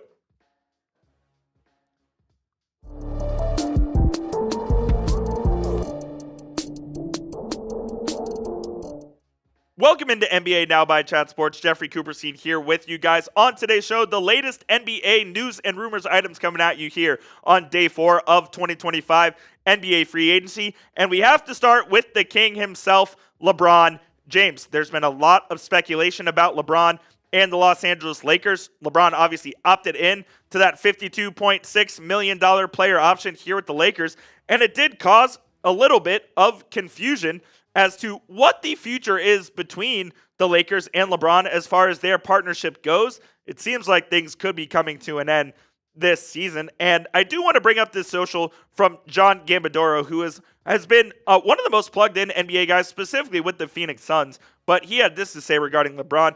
I don't know if they trade him, never said one way or the other. Just mentioned what I was told, plain and simple. And those who know me understand this info only comes from really good sources. I believe him when he says that. LeBron and Reeves don't like playing with him regarding Luka Doncic, which we'll get into that in a moment if we need to as well. And that LA would love to move on from LeBron if they can. No idea if he gets traded or bought out, but time will tell. I'll start with this. I don't think any team is going to trade for LeBron James. Number one, he's making $52.6 billion, so it is very hard to match that salary. And if you do match that salary, you are gutting your team basically, and you're going to send 4 or 5 players to the Lakers, and it would be some massive 3, 4, maybe even 5-team deal. Maybe it breaks the record in an 8-team deal after this 7-team deal for Kevin Durant just got traded. So that's number one. Number two, LeBron is turning 40 years old. He still is playing at a very high level, but do we think that he's going to keep up that level this season and beyond? That remains to be seen as well. Number three, LeBron has a no-trade clause, so he can dictate the destination. And what if that team just doesn't have the ammo or doesn't want to trade for LeBron? Then you're kind of shit out of luck. So I don't think a LeBron trade is going to happen here this offseason. And I could be absolutely wrong, and if I am, I'll be the first to admit it. I just don't see it happening. I also don't think a buyout's going to happen either, because I don't think LeBron is going to forfeit any of that $52.6 million that he is owed this season. If he negotiates a buyout with the Lakers, he's forfeiting at least 10 to 15, 20, 25, maybe even 30 million of that money. And That's the entire reason LeBron opted in, because if he had opted out, he would have almost certainly taken a pay cut off of that $52.6 million, and he didn't want to do that, so he opted into the final year of his deal. I think it's pretty clear that LeBron and the Lakers are headed towards a divorce after this season. This will be the last season LeBron plays for the purple and gold. I don't think there's any doubt about that whatsoever. I'm not sure if this is his last year in the NBA, but I do think this is his last season over there in Hollywood. Will LeBron end his career in Los Angeles? That is our poll question for today's show. Type Y for yes or type N for no. You may get hit with a YouTube ad break here in just a couple seconds. And when that happens, go on down there and get your votes in if you think LeBron will end his career in LA or not. LeBron's still playing incredible hoops, man. Last season with the Lake Show, 24.4 points, 8.2 boards, over 50% from the field, 37.5% from three, is still one of the top 15, 20 players in the NBA. And at age 39 and 40, playing 35 minutes a night, the guy is still in absolutely unbelievable shape. So yes, LeBron still is a fantastic player. The question that teams who are potentially interested in LeBron is, number one, do you want to pay that $53 million contract this season if you trade for him? Number two, do you want to deal with all of the pomp and circumstance that comes with LeBron James coming to your basketball team? Because believe me, if you trade for him, the media circus is coming and then some. Are you a team that is well equipped to deal with that or not? And those are questions that I think will keep teams off of wanting to trade for LeBron James. So ultimately, I do think him and the Lakers play out this season, and then they go their separate ways. But one thing is clear. I think LeBron is not happy with the way the Lakers have operated, and I think the Lakers are not happy with LeBron opting in to his contract. The Rich Paul statement was pretty weird after he opted in and basically said, LeBron understands the Lakers' desire to build for the future, but he also is committed to a winning situation to try to win a championship, which the Lakers are in position to do this season with Luka Doncic, with the acquisition of DeAndre Ayton, Rui Hachimura, Austin Reeves as well. So those guys all put together could absolutely form one of the best teams in the Western Conference. It's just a matter of whether or not they can get over the hump. Can they fix those holes that made them lose to the Minnesota Timberwolves in 5 games in the first round of the NBA playoffs? I think that remains to be seen. JJ Redick got thoroughly outcoached in the postseason. Can they make adjustments there? And can they get over the top in what is going to be an extremely, extremely competitive Western Conference? We'll get to the rest of the NBA rumors here in just a moment, but before we do that, go get your rookie jersey right now. We have Cooper Flagg, we have Dylan Harper, all of the top rookies available when you go to chatsports.com/NBA jersey. When you use that link, which is in the comments and the description of today's show, Fanatics will send us a part of the proceeds as well. So you're supporting the channel while getting yourself your favorite rookies jersey. We have Ace Bailey jerseys available as well, Con Knipple, Cooper Flagg, VJ Edgecombe, all of the latest and greatest new players here in the NBA. We have them over courtesy of our friends at Fanatics. Once again, it's chatsports.com/NBA jersey. That link is in the comments and the description of today's show. Shout out to Fanatics for sponsoring this episode of NBA Now by Chat Sports. Go get yourself a dope jersey, whether it be Edgecombe, whether it be Flagg, whether it be Harper, whether it be Trey Johnson. You can find it over with our friends at Fanatics. All right, let's talk some Andrew Wiggins rumors, as he has been most notably rumored to potentially be traded to the Los Angeles Lakers, the man who was traded from the Warriors to the Miami Heat this past NBA trade deadline. Jovan Buha, a very plugged-in Lakers insider who knows everything there is to know about the Los Angeles Lakers, had this to say on Andrew Wiggins. I don't know if Gabe Vincent, Maxi Kleber, Shake Milton, and a first gets you Andrew Wiggins. I've shared what I've heard, which is that Miami has been asking for a first and Dalton Connect. I think they also want Rui Hachimura too, because they want to remain competitive. Andrew Wiggins last season with both the Warriors and the Heat, Wiggs averaged 19 points a game with the Heat. He actually played pretty well in 17 games with Miami. 4.2 boards, 3.3 assists, shot 36% from the field.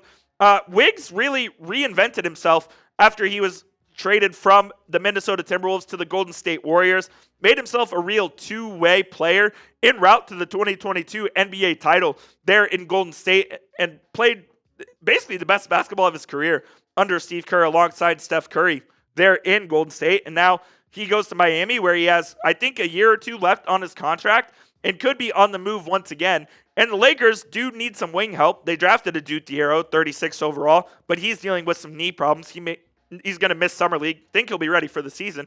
Then you have the uncertainty surrounding Dorian Finney-Smith, who left the Lakers to go to the Rockets.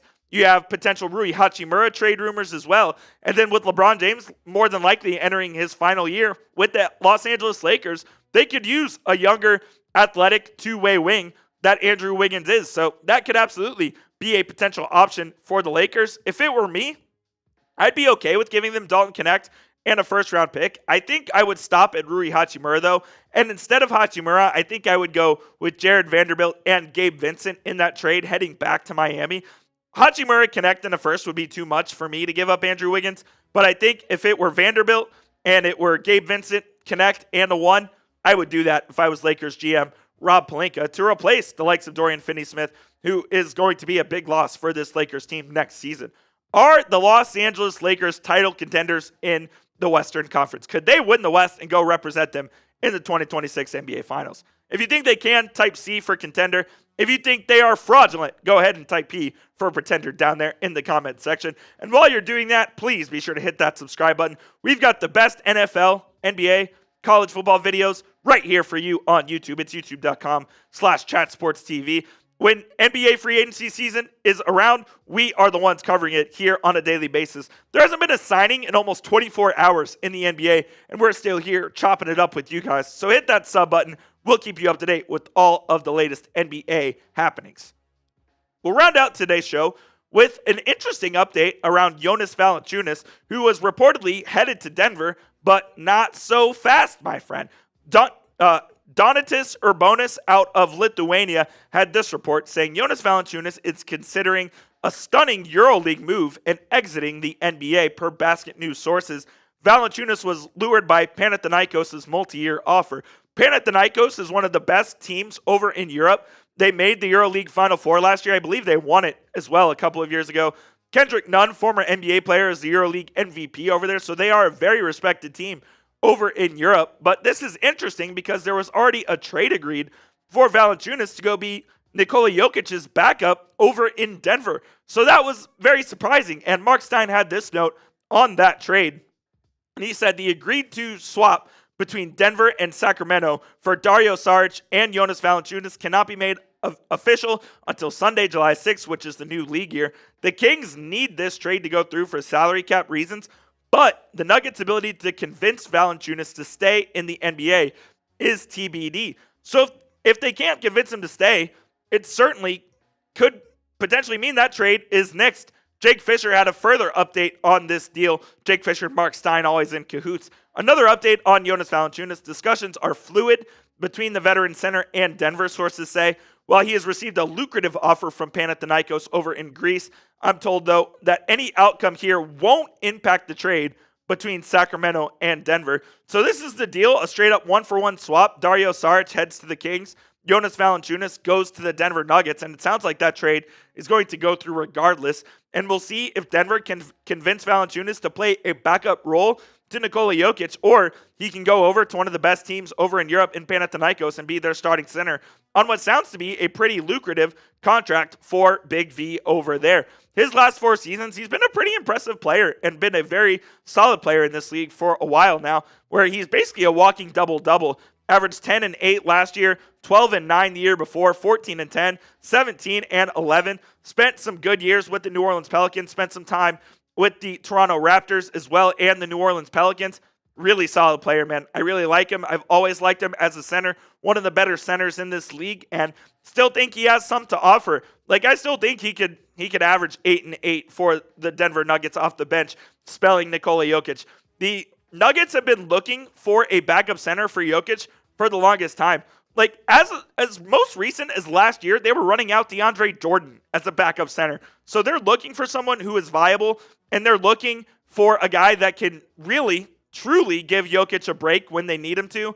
And Valanciunas would have been that perfect replacement for Jokic there in their lineup, but it sounds like he could be headed over to Europe for the final years of his career. So we'll see what happens with that one, but an interesting situation to monitor there over in Denver, who are trying to get back to the NBA Finals after winning the championship in 23, losing in 7 games in the playoffs last year. They were close last season, and I think they've had a very good offseason with the trade of Michael Porter Jr. over Michael Porter Jr. for Cam Johnson, excuse me. They re-signed Bruce Brown. If they get Valanciunas, I think they've had a hell of an offseason here. That'll do it for today's show, guys. Appreciate you for tuning in to NBA Now by Chat Sports. There's been 0 sightings, but there are still rumors to be talked about. So appreciate you guys for hanging out and chopping it up with us here today. Hit that subscribe button if you haven't already. And until next time, have a great weekend. Alrighty.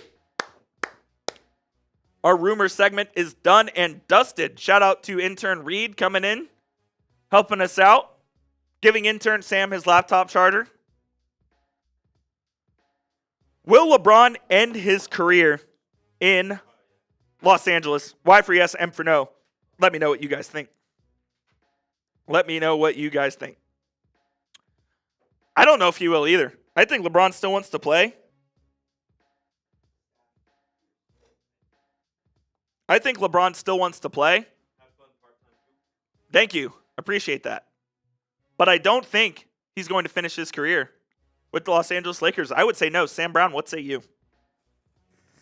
At this rate, I kind of think so too. Like, I think the buzz, maybe it's just the only buzz that I've believed is what's come from Shams over the last couple of years, where he's been very consistent being like, LeBron has 1, maybe 2 more seasons, right? And so I kind of already had the thinking that he was just going to play out this contract and then call it a day, right? So I guess I'm going to stick with that logic and say yes. But I don't think it's one of those situations where LeBron is going to retire a Laker type of thing. Like, he's going to want to go back to Cleveland or something like that. Yeah. Or hell, even Miami. Or the Dallas Mavericks. Or the Dallas Mavericks.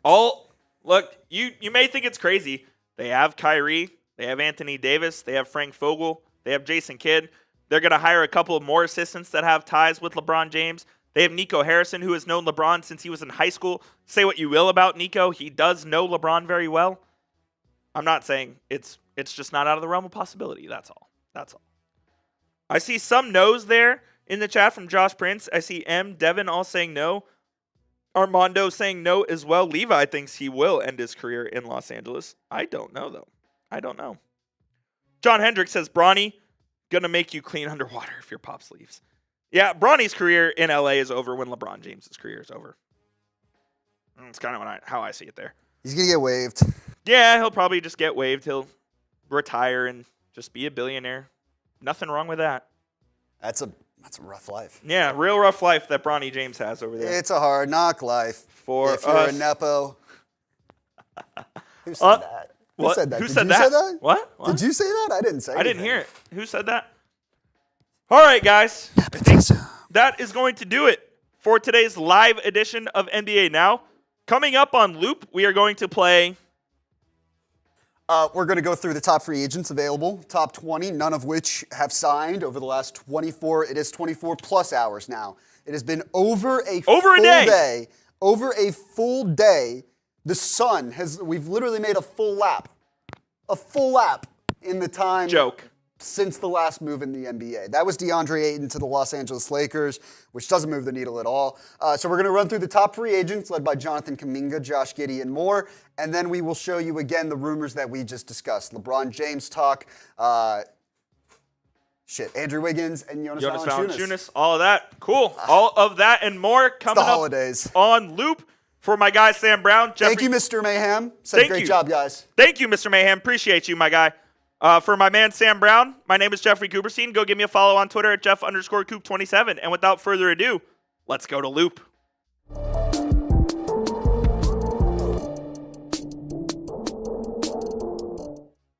Day 4 of 2025 NBA free agency is here, and on today's show, we are going to be breaking down the top available free agents for your favorite team to sign that are still available right here. Welcome into the show, Jeffrey Cooperstein here with you guys. We'll break down the entire list here in just a second, but before we do that, please be sure to hit that subscribe button if you haven't already. If you're looking for a one-stop shop for NBA, NFL, college football videos, and more, you found the right place. It's youtube.com/chatsportstv. Subscribe and join the family here today. All right, let's hop right into the list here, starting with Jonathan Kuminga, the restricted free agent from the Golden State Warriors. And this Kuminga thing could drag out for a while. He is the top-rated free agent here, and he really hasn't had any there's been no reporting of a bid for him or not. There's been some teams with like the Chicago Bulls, like the Miami Heat, but Kuminga is someone whose free agency could last a little while, just given his status as a restricted free agent. There's no urgency on the Golden State Warriors side to come to a deal with him. And at the end of the day, I do think a 1-year deal for him to return to the Warriors is absolutely on the table. I'm not sure he gets the 4 years and $30 million per season that he was looking for when free agency originally set out. So I think the Jonathan Kuminga could last a good bit here into 2025 NBA free agency. It may go even into mid-July, perhaps even August as far as that one goes. Josh Giddey, number 2 here on our list. Giddey, the restricted free agent from the Chicago Bulls, had a pretty good year last season after being traded from the Oklahoma City Thunder, and I think he's going to end up back in Chicago on a multi-year contract. Giddey is someone who can light up the stat sheet on all ends, from points, rebounds, and assists as well. He did improve his three-point shooting last season with Chicago, so I think he's going to get a pretty nice payday and stay with the Chicago Bulls. Quentin Grimes is number 3, also a restricted free agent. The rumors with Grimes were that he was wanting $25 million per season on his next contract. But now, with the Philadelphia 76ers sort of having a logjam there at the guard position, does Grimes really want to bet on himself to sign a short-term contract and return to Philadelphia, where the touches may not be as frequent as they were in the second half of the season after being traded from the Dallas Mavericks? They just drafted VJ Edgecombe in the top of the 2025 NBA draft, and alongside Tyrese Maxey, there may not be as many shot attempts for Quentin Grimes to go around as there were last year, so I could see his dragging out a little bit as well. Maybe some team will take a flyer on him, because after the trade from the Mavs to the Sixers, he averaged almost 22 points a game, shot it very well from 3 all season, not just with the Mavs, but with the Sixers as well. And he is a really good defensive guard as well that can guard 2s and 3s on the wing. So Quentin Grimes is a very valuable player, and I can see why he wants that $25 million a season. I'm just not sure where it comes from at this point in time. Damian Lillard, we have at number 4 on our list, and that's crazy because that shows you I'll say the thinness of this free agent class, so to speak. Damian Lillard probably going to miss the majority of the 25-26 NBA season after he tore his Achilles in April in the first round of the NBA playoffs, but there are some teams who are rumored to have interest in him, like the Golden State Warriors, the Los Angeles Lakers, the Miami Heat, perhaps the Portland Trailblazers could all be interested in Lillard's services. And after he comes back from that torn Achilles, will he be able to put up the numbers that he was in his prior career? Last season, before that torn Achilles, 25 points, 7 assists, also shot it very well. One of the most clutch players in the NBA is Damian Lillard, and while he may not play this season, I think from Dame's thinking, maybe he wants a full NBA training staff to rehab his torn Achilles to full health, and so maybe he does sign a 2-year deal with somebody here in 2025 NBA free agency. Cam Thomas, I expect Thomas to go back to the Brooklyn Nets. Thomas, someone who is one of the better scorers in the league, has been over the last couple of seasons. And Thomas is a smaller guard, and there's going to be a lot of, let's say, questionable shot selection over there in Brooklyn next season if he does end up returning. Between him and Michael Porter Jr., those guys both could average 25 a night. It also might be on about 25 shots a night as well. Look, I like Cam Thomas. If a team was looking for like the most expensive point guard to come off the bench in the NBA, Cam Thomas would be that perfect guy. I don't know if he's a starting point guard on a contending team here in the NBA, but he's an electric scorer and he's a very fun player to watch. I expect him to be back at the Barclays Center in Brooklyn. Let me know what you guys think for today's pinned comment. Who is the best free agent left? Is it Damian Lillard? Is it Jonathan Kuminga? Is it a guy we haven't even mentioned yet? You may get hit with the YouTube ad break here in just a couple of seconds. And while that happens, go on down there and let me know who you think the best free agent remaining is. Is it big man Al Horford, who has spent the majority of his career with the Boston Celtics and the Atlanta Hawks? Horford, I believe he's like 37 or 38 now. He's still got a little left in the tank. Played in a reserve role mostly for the Celtics last season, where he averaged 9 points a game and 6 boards as well. Played in 60 games. He still is relatively healthy, and maybe a contending team could use an Al Horford to solidify their big man rotation. There was rumors about the Los Angeles Lakers, but they ended up signing DeAndre Ayton. I don't really know what Al Horford's fit is. Maybe he just ends up returning to the Celtics. Chris Paul is a name out there who I would have liked my Dallas Mavericks to sign, but they ended up signing D'Angelo Russell instead.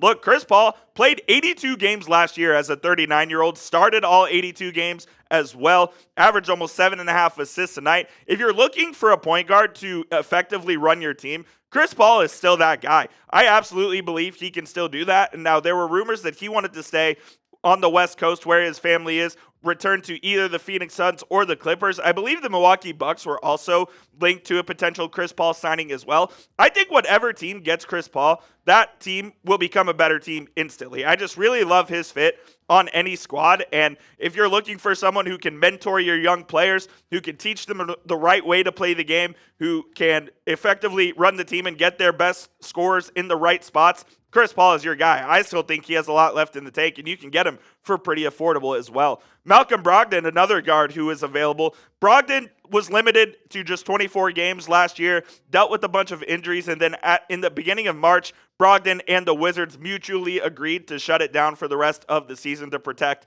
his value in free agency. I don't know what Brogdon's market really is. I think he's going to come off the bench as a guy who can score, who can assist a little bit, and still shoot a very high level from three. Now, he didn't shoot very well last season at all, but again, that was a very limited sample size. But I do think that he could be of value to a team, and I expect him to go to a team fighting for a playoff position, whether it be in the East or the Western Conference. Mo Wagner is out there as a big man as well from Orlando. His his brother Franz, who signed a max deal with Orlando last offseason, had a very good year, and I expected Mo to be back in Orlando, but I'm really not sure that they're going to be able to do that now with their acquisition of Desmond Bane and all of the other moves that they have made. I don't know if he ends up back there, so I think Mo Wagner might be on the move elsewhere. Maybe you could still look at a team like the Lakers who are in need of a backup center to try to sign and maybe trade for Mo Wagner or something like that. But I do think that he has a market in the league just because of his ability to do multiple things on the offensive and defensive end. Be on the lookout for him. And then Russell Westbrook as well is an unrestricted free agent after his season in Denver. What is the Brody's market here? I thought he had a pretty solid season in Denver, and to be honest, I think over the last couple of years, Westbrook has really done a good job of reinventing himself as a reserve guard who can either start or come off the bench and play a role for a team. I never thought that Russell Westbrook's ego would allow him to be able to be a guy who could come off the bench. I figured he'd want to be a starter his entire career, but he proved me wrong, and he has proved valuable to a bunch of teams that are in winning situations, just like the Denver Nuggets were last year. So would a team like, I'm not going to say the Oklahoma City Thunder, but could he return to the Clippers who are looking to win? Could he go somewhere in the East like the New York Knicks who need a backup point guard as well? I could see Russell Westbrook joining a team that has a serious chance to do some damage in the playoffs. We'll get to the second half of the list here in just a moment, but we do have your rookie jerseys available now. Shout out to Fanatics for sponsoring this episode of NBA Now by Chat Sports. We have Cooper Flagg. We have Con Kneppel. All of your favorite rookies we have available right now when you go to chatsports.com/NBA jersey. And when you use that link that's on your screen right there and in the comments and description of today's show, Fanatics will send us a part of the proceeds as well. So you're supporting the channel while getting your favorite rookie jersey on sale now with our friends at Fanatics at chatsports.com/NBA jersey. Shout out to them. Go get yourself hooked up. The 25-26 NBA season is just around the corner. Chris Boucher, the versatile forward who played all of his career in Toronto up to this point. I like Chris Boucher. He can play the 4 and the 5. A pretty good defender as well. He's more of an around-the-rim player, not really going to stretch it out and shoot effectively from 3. But I've always kind of liked Chris Boucher, and he had better years than the one he had last season. I do think he could be a positive contributor on a winning team. So I don't know if he gets a multi-year deal at this point. I kind of think that everybody still remaining on this list is looking at 1 to 2 year deals at the max. I think Boucher is a solid player, man. Like, he stands at about, I want to say it's like 6'9", 6'10", and he has played the 5 before in multiple circumstances with Toronto. So I could see him either re-signing in Toronto or maybe going westward to a team that need center help, again, like the Los Angeles Lakers. Amir Coffey, who had a really solid season with the Los Angeles Clippers last year, is still on the market. I think he'll end up returning to the Clippers. Coffey, a guy who majority plays the three. He played the three this last season with the Clippers. I think he could probably still play the two if a team wanted to make him that. So Amir Coffey, a guy who probably ends up taking the taxpayer mid-level around $5.7 million or so. Gary Payton as well on the list. Gary Payton's time in the NBA is I think pretty much coming to an end. Still a decent defender, okay three-point shooter, doesn't do much else besides that as well. I like Gary Payton.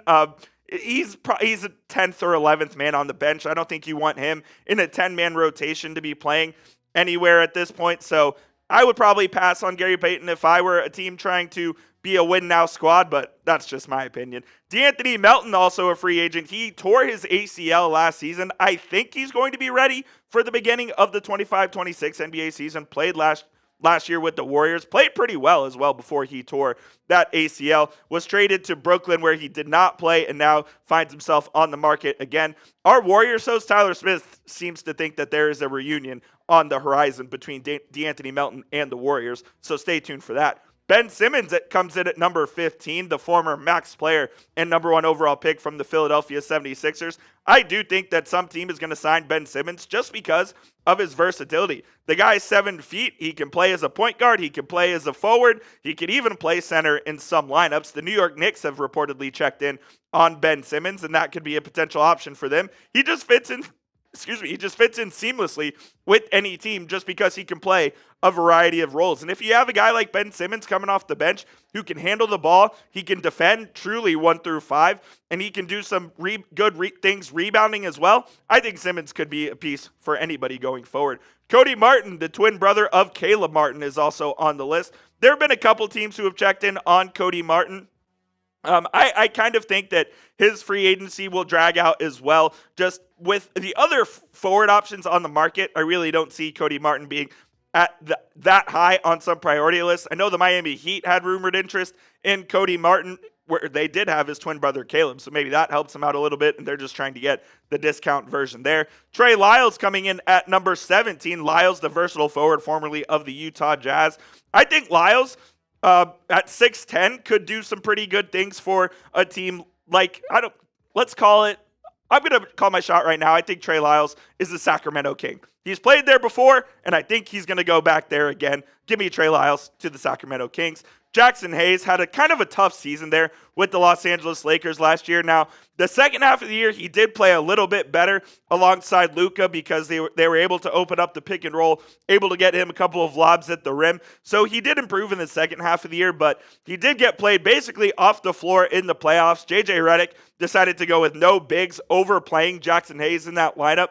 So maybe that hurt his value a little bit. I think he's a backup center in this league. Could he return to the Los Angeles Lakers? Keep an eye on that one.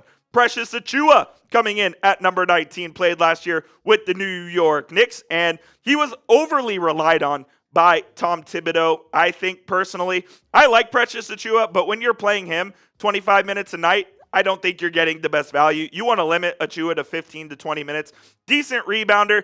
You can't play him as a center, though. This guy is a 4 through and through. Just don't make the same mistake Tom Thibodeau did as making him that team's backup center. And then another New York Knick coming in with the final number 20 is DeLon Wright. He's been a journeyman in this league now ever since his failed stint with the Dallas Mavericks, and he really hasn't found a home. Look, DeLon Wright is a fine point guard. He can kind of, if you give him a 40-minute game, he can fill up the stat sheet a little bit as he's a decent passer, also can kind of score going downhill, not a great three-point shooter, okay defender as well. I think DeLon Wright for a veteran minimum could go to some team and help them out. Shout out your favorite team and tell me who you want them to sign down there in the comment section. Let me know who your favorite team is, and if you want them to sign a free agent that we talked about, name them down there below. That will be it for today's show, guys. Appreciate you for tuning in to NBA Now by Chat Sports. We will be live later today breaking down the latest free agency news and rumors, so please hit that subscribe button and turn on those notifications so you know when we go live. Welcome into NBA Now by Chat Sports. Jeffrey Cooperstein here with you guys. On today's show, the latest NBA news and rumors items coming at you here on day 4 of 2025 NBA free agency. And we have to start with the king himself, LeBron James. There's been a lot of speculation about LeBron and the Los Angeles Lakers. LeBron obviously opted in to that $52.6 million player option here with the Lakers. And it did cause a little bit of confusion as to what the future is between the Lakers and LeBron as far as their partnership goes. It seems like things could be coming to an end this season. And I do want to bring up this social from John Gambadoro, who has been one of the most plugged in NBA guys, specifically with the Phoenix Suns. But he had this to say regarding LeBron. I don't know if they trade him, never said one way or the other. Just mentioned what I was told, plain and simple. And those who know me understand this info only comes from really good sources. I believe him when he says that. LeBron and Reeves don't like playing with him regarding Luka Doncic, which we'll get into that in a moment if we need to as well. And that LA would love to move on from LeBron if they can. No idea if he gets traded or bought out, but time will tell. I'll start with this. I don't think any team is going to trade for LeBron James. Number one, he's making $52.6 million, so it is very hard to match that salary. And if you do match that salary, you are gutting your team basically, and you're going to send 4 or 5 players to the Lakers, and it would be some massive 3, 4, maybe even 5-team deal. Maybe it breaks the record in an 8-team deal after this 7-team deal for Kevin Durant just got traded. So that's number one. Number two, LeBron is turning 40 years old. He still is playing at a very high level, but do we think that he's going to keep up that level this season and beyond? That remains to be seen as well. Number three, LeBron has a no-trade clause, so he can dictate the destination. And what if that team just doesn't have the ammo or doesn't want to trade for LeBron? Then you're kind of shit out of luck. So I don't think a LeBron trade is going to happen here this offseason. And I could be absolutely wrong, and if I am, I'll be the first to admit it. I just don't see it happening. I also don't think a buyout's going to happen either, because I don't think LeBron is going to forfeit any of that $52.6 million that he is owed this season. If he negotiates a buyout with the Lakers, he's forfeiting at least 10 to 15, 20, 25, maybe even 30 million of that money. And that's the entire reason LeBron opted in, because if he had opted out, he would have almost certainly taken a pay cut off of that $52.6 million. And he didn't want to do that, so he opted into the final year of his deal. I think it's pretty clear that LeBron and the Lakers are headed towards a divorce after this season. This will be the last season LeBron plays for the purple and gold. I don't think there's any doubt about that whatsoever. I'm not sure if this is his last year in the NBA, but I do think this is his last season over there in Hollywood. Will LeBron end his career in Los Angeles? That is our poll question for today's show. Type Y for yes or type N for no. You may get hit with a YouTube ad break here in just a couple seconds. And when that happens, go on down there and get your votes in if you think LeBron will end his career in LA or not. LeBron's still playing incredible hoops, man. Last season with the Lake Show, 24.4 points, 8.2 boards, over 50% from the field, 37.5% from three, is still one of the top 15, 20 players in the NBA. And at age 39 and 40, playing 35 minutes a night, the guy is still in absolutely unbelievable shape. So yes, LeBron still is a fantastic player. The question that teams who are potentially interested in LeBron is, number one, do you want to pay that $53 million contract this season if you trade for him? Number two, do you want to deal with all of the pomp and circumstance that comes with LeBron James coming to your basketball team? Because believe me, if you trade for him, the media circus is coming and then some. Are you a team that is well equipped to deal with that or not? And those are questions that I think will keep teams off of wanting to trade for LeBron James. So ultimately, I do think him and the Lakers play out this season, and then they go their separate ways. But one thing is clear. I think LeBron is not happy with the way the Lakers have operated, and I think the Lakers are not happy with LeBron opting in to his contract. The Rich Paul statement was pretty weird after he opted in and basically said, LeBron understands the Lakers' desire to build for the future, but he also is committed to a winning situation to try to win a championship, which the Lakers are in position to do this season with Luka Doncic, with the acquisition of DeAndre Ayton, Rui Hachimura, Austin Reeves as well. So those guys all put together could absolutely form one of the best teams in the Western Conference. It's just a matter of whether or not they can get over the hump. Can they fix those holes that made them lose to the Minnesota Timberwolves in 5 games in the first round of the NBA playoffs. I think that remains to be seen. JJ Redick got thoroughly outcoached in the postseason. Can they make adjustments there? And can they get over the top in what is going to be an extremely, extremely competitive Western Conference? We'll get to the rest of the NBA rumors here in just a moment, but before we do that, go get your rookie jersey right now. We have Cooper Flagg, we have Dylan Harper, all of the top rookies available when you go to chatsports.com/NBA jersey. When you use that link, which is in the comments and the description of today's show, Fanatics will send us a part of the proceeds as well. So you're supporting the channel while getting yourself your favorite rookies jersey. We have Ace Bailey jerseys available as well, Con Knipple, Cooper Flagg, VJ Edgecombe, all of the latest and greatest new players here in the NBA. We have them over courtesy of our friends at Fanatics. Once again, it's chatsports.com/NBA jersey. That link is in the comments and the description of today's show. Shout out to Fanatics for sponsoring this episode of NBA Now by Chat Sports. Go get yourself a dope jersey, whether it be Edgecombe, whether it be Flagg, whether it be Harper, whether it be Trey Johnson.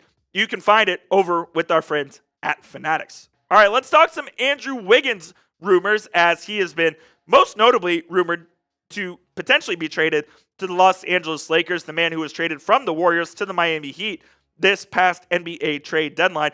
Jovan Buha, a very plugged-in Lakers insider who knows everything there is to know about the Los Angeles Lakers, had this to say on Andrew Wiggins. I don't know if Gabe Vincent, Maxi Kleber, Shake Milton, and a first gets you Andrew Wiggins. I've shared what I've heard, which is that Miami has been asking for a first and Dalton Connect. I think they also want Rui Hachimura too, because they want to remain competitive. Andrew Wiggins last season with both the Warriors and the Heat, Wiggs averaged 19 points a game with the Heat. He actually played pretty well in 17 games with Miami. 4.2 boards, 3.3 assists, shot 36% from the field.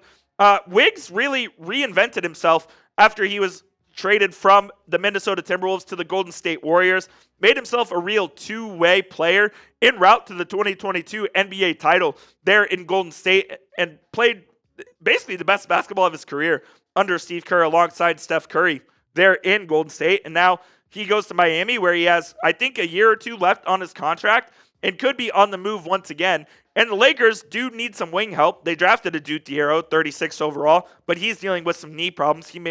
He's going to miss Summer League. Think he'll be ready for the season. Then you have the uncertainty surrounding Dorian Finney-Smith, who left the Lakers to go to the Rockets. You have potential Rui Hachimura trade rumors as well. And then with LeBron James more than likely entering his final year with the Los Angeles Lakers, they could use a younger, athletic, two-way wing that Andrew Wiggins is. So that could absolutely be a potential option for the Lakers. If it were me, I'd be okay with giving them Dalton Connect and a first-round pick. I think I would stop at Rui Hachimura, though. And instead of Hachimura, I think I would go with Jared Vanderbilt and Gabe Vincent in that trade heading back to Miami. Hachimura Connect in a first would be too much for me to give up Andrew Wiggins. But I think if it were Vanderbilt and it were Gabe Vincent, Connect, and a 1, I would do that if I was Lakers GM Rob Pelinka to replace the likes of Dorian Finney-Smith, who is going to be a big loss for this Lakers team next season. Are the Los Angeles Lakers title contenders in the Western Conference? Could they win the West and go represent them in the 2026 NBA Finals? If you think they can, type C for contender. If you think they are fraudulent, go ahead and type P for pretender down there in the comment section. And while you're doing that, please be sure to hit that subscribe button. We've got the best NFL, NBA, college football videos right here for you on YouTube. It's youtube.com/chatsportstv. When NBA free agency season is around, we are the ones covering it here on a daily basis. There hasn't been a signing in almost 24 hours in the NBA, and we're still here chopping it up with you guys. So hit that sub button. We'll keep you up to date with all of the latest NBA happenings. We'll round out today's show with an interesting update around Jonas Valanciunas, who was reportedly headed to Denver, but not so fast, my friend. Donatas Urbonas out of Lithuania had this report saying Jonas Valanciunas is considering a stunning EuroLeague move and exiting the NBA per Basket News sources. Valanciunas was lured by Panathinaikos' multi-year offer. Panathinaikos is one of the best teams over in Europe. They made the EuroLeague Final Four last year. I believe they won it as well a couple of years ago. Kendrick Nunn, former NBA player, is the EuroLeague MVP over there, so they are a very respected team over in Europe. But this is interesting because there was already a trade agreed for Valanciunas to go be Nikola Jokic's backup over in Denver. So that was very surprising. And Mark Stein had this note on that trade. And he said the agreed to swap between Denver and Sacramento for Dario Saric and Jonas Valanciunas cannot be made official until Sunday, July 6th, which is the new league year. The Kings need this trade to go through for salary cap reasons, but the Nuggets' ability to convince Valanciunas to stay in the NBA is TBD. So if they can't convince him to stay, it certainly could potentially mean that trade is nixed. Jake Fisher had a further update on this deal. Jake Fisher and Mark Stein always in cahoots. Another update on Jonas Valanciunas. Discussions are fluid between the veteran center and Denver, sources say. While he has received a lucrative offer from Panathinaikos over in Greece, I'm told, though, that any outcome here won't impact the trade between Sacramento and Denver. So this is the deal, a straight-up one-for-one swap. Dario Saric heads to the Kings. Jonas Valanciunas goes to the Denver Nuggets, and it sounds like that trade is going to go through regardless. And we'll see if Denver can convince Valanciunas to play a backup role to Nikola Jokic, or he can go over to one of the best teams over in Europe in Panathinaikos and be their starting center on what sounds to be a pretty lucrative contract for Big V over there. His last 4 seasons, he's been a pretty impressive player and been a very solid player in this league for a while now, where he's basically a walking double-double. Averaged 10 and 8 last year, 12 and 9 the year before, 14 and 10, 17 and 11. Spent some good years with the New Orleans Pelicans, spent some time with the Toronto Raptors as well and the New Orleans Pelicans. Really solid player, man. I really like him. I've always liked him as a center, one of the better centers in this league, and still think he has some to offer. Like, I still think he could average 8 and 8 for the Denver Nuggets off the bench, spelling Nikola Jokic. The Nuggets have been looking for a backup center for Jokic for the longest time. Like, as most recent as last year, they were running out DeAndre Jordan as a backup center. So they're looking for someone who is viable, and they're looking for a guy that can really, truly give Jokic a break when they need him to. And Valanciunas would have been that perfect replacement for Jokic there in their lineup, but it sounds like he could be headed over to Europe for the final years of his career. So we'll see what happens with that one, but an interesting situation to monitor there over in Denver, who are trying to get back to the NBA Finals after winning the championship in 23, losing in 7 games in the playoffs last year. They were close last season, and I think they've had a very good offseason with the trade of Michael Porter Jr. over to Michael Porter Jr. for Cam Johnson, They re-signed Bruce Brown. If they get Valanciunas, I think they've had a hell of an offseason here. That'll do it for today's show, guys. Appreciate you for tuning in to NBA Now by Chat Sports. There's been 0 sightings, but there are still rumors to be talked about. So appreciate you guys for hanging out and chopping it up with us here today. Hit that subscribe button if you haven't already. And until next time, have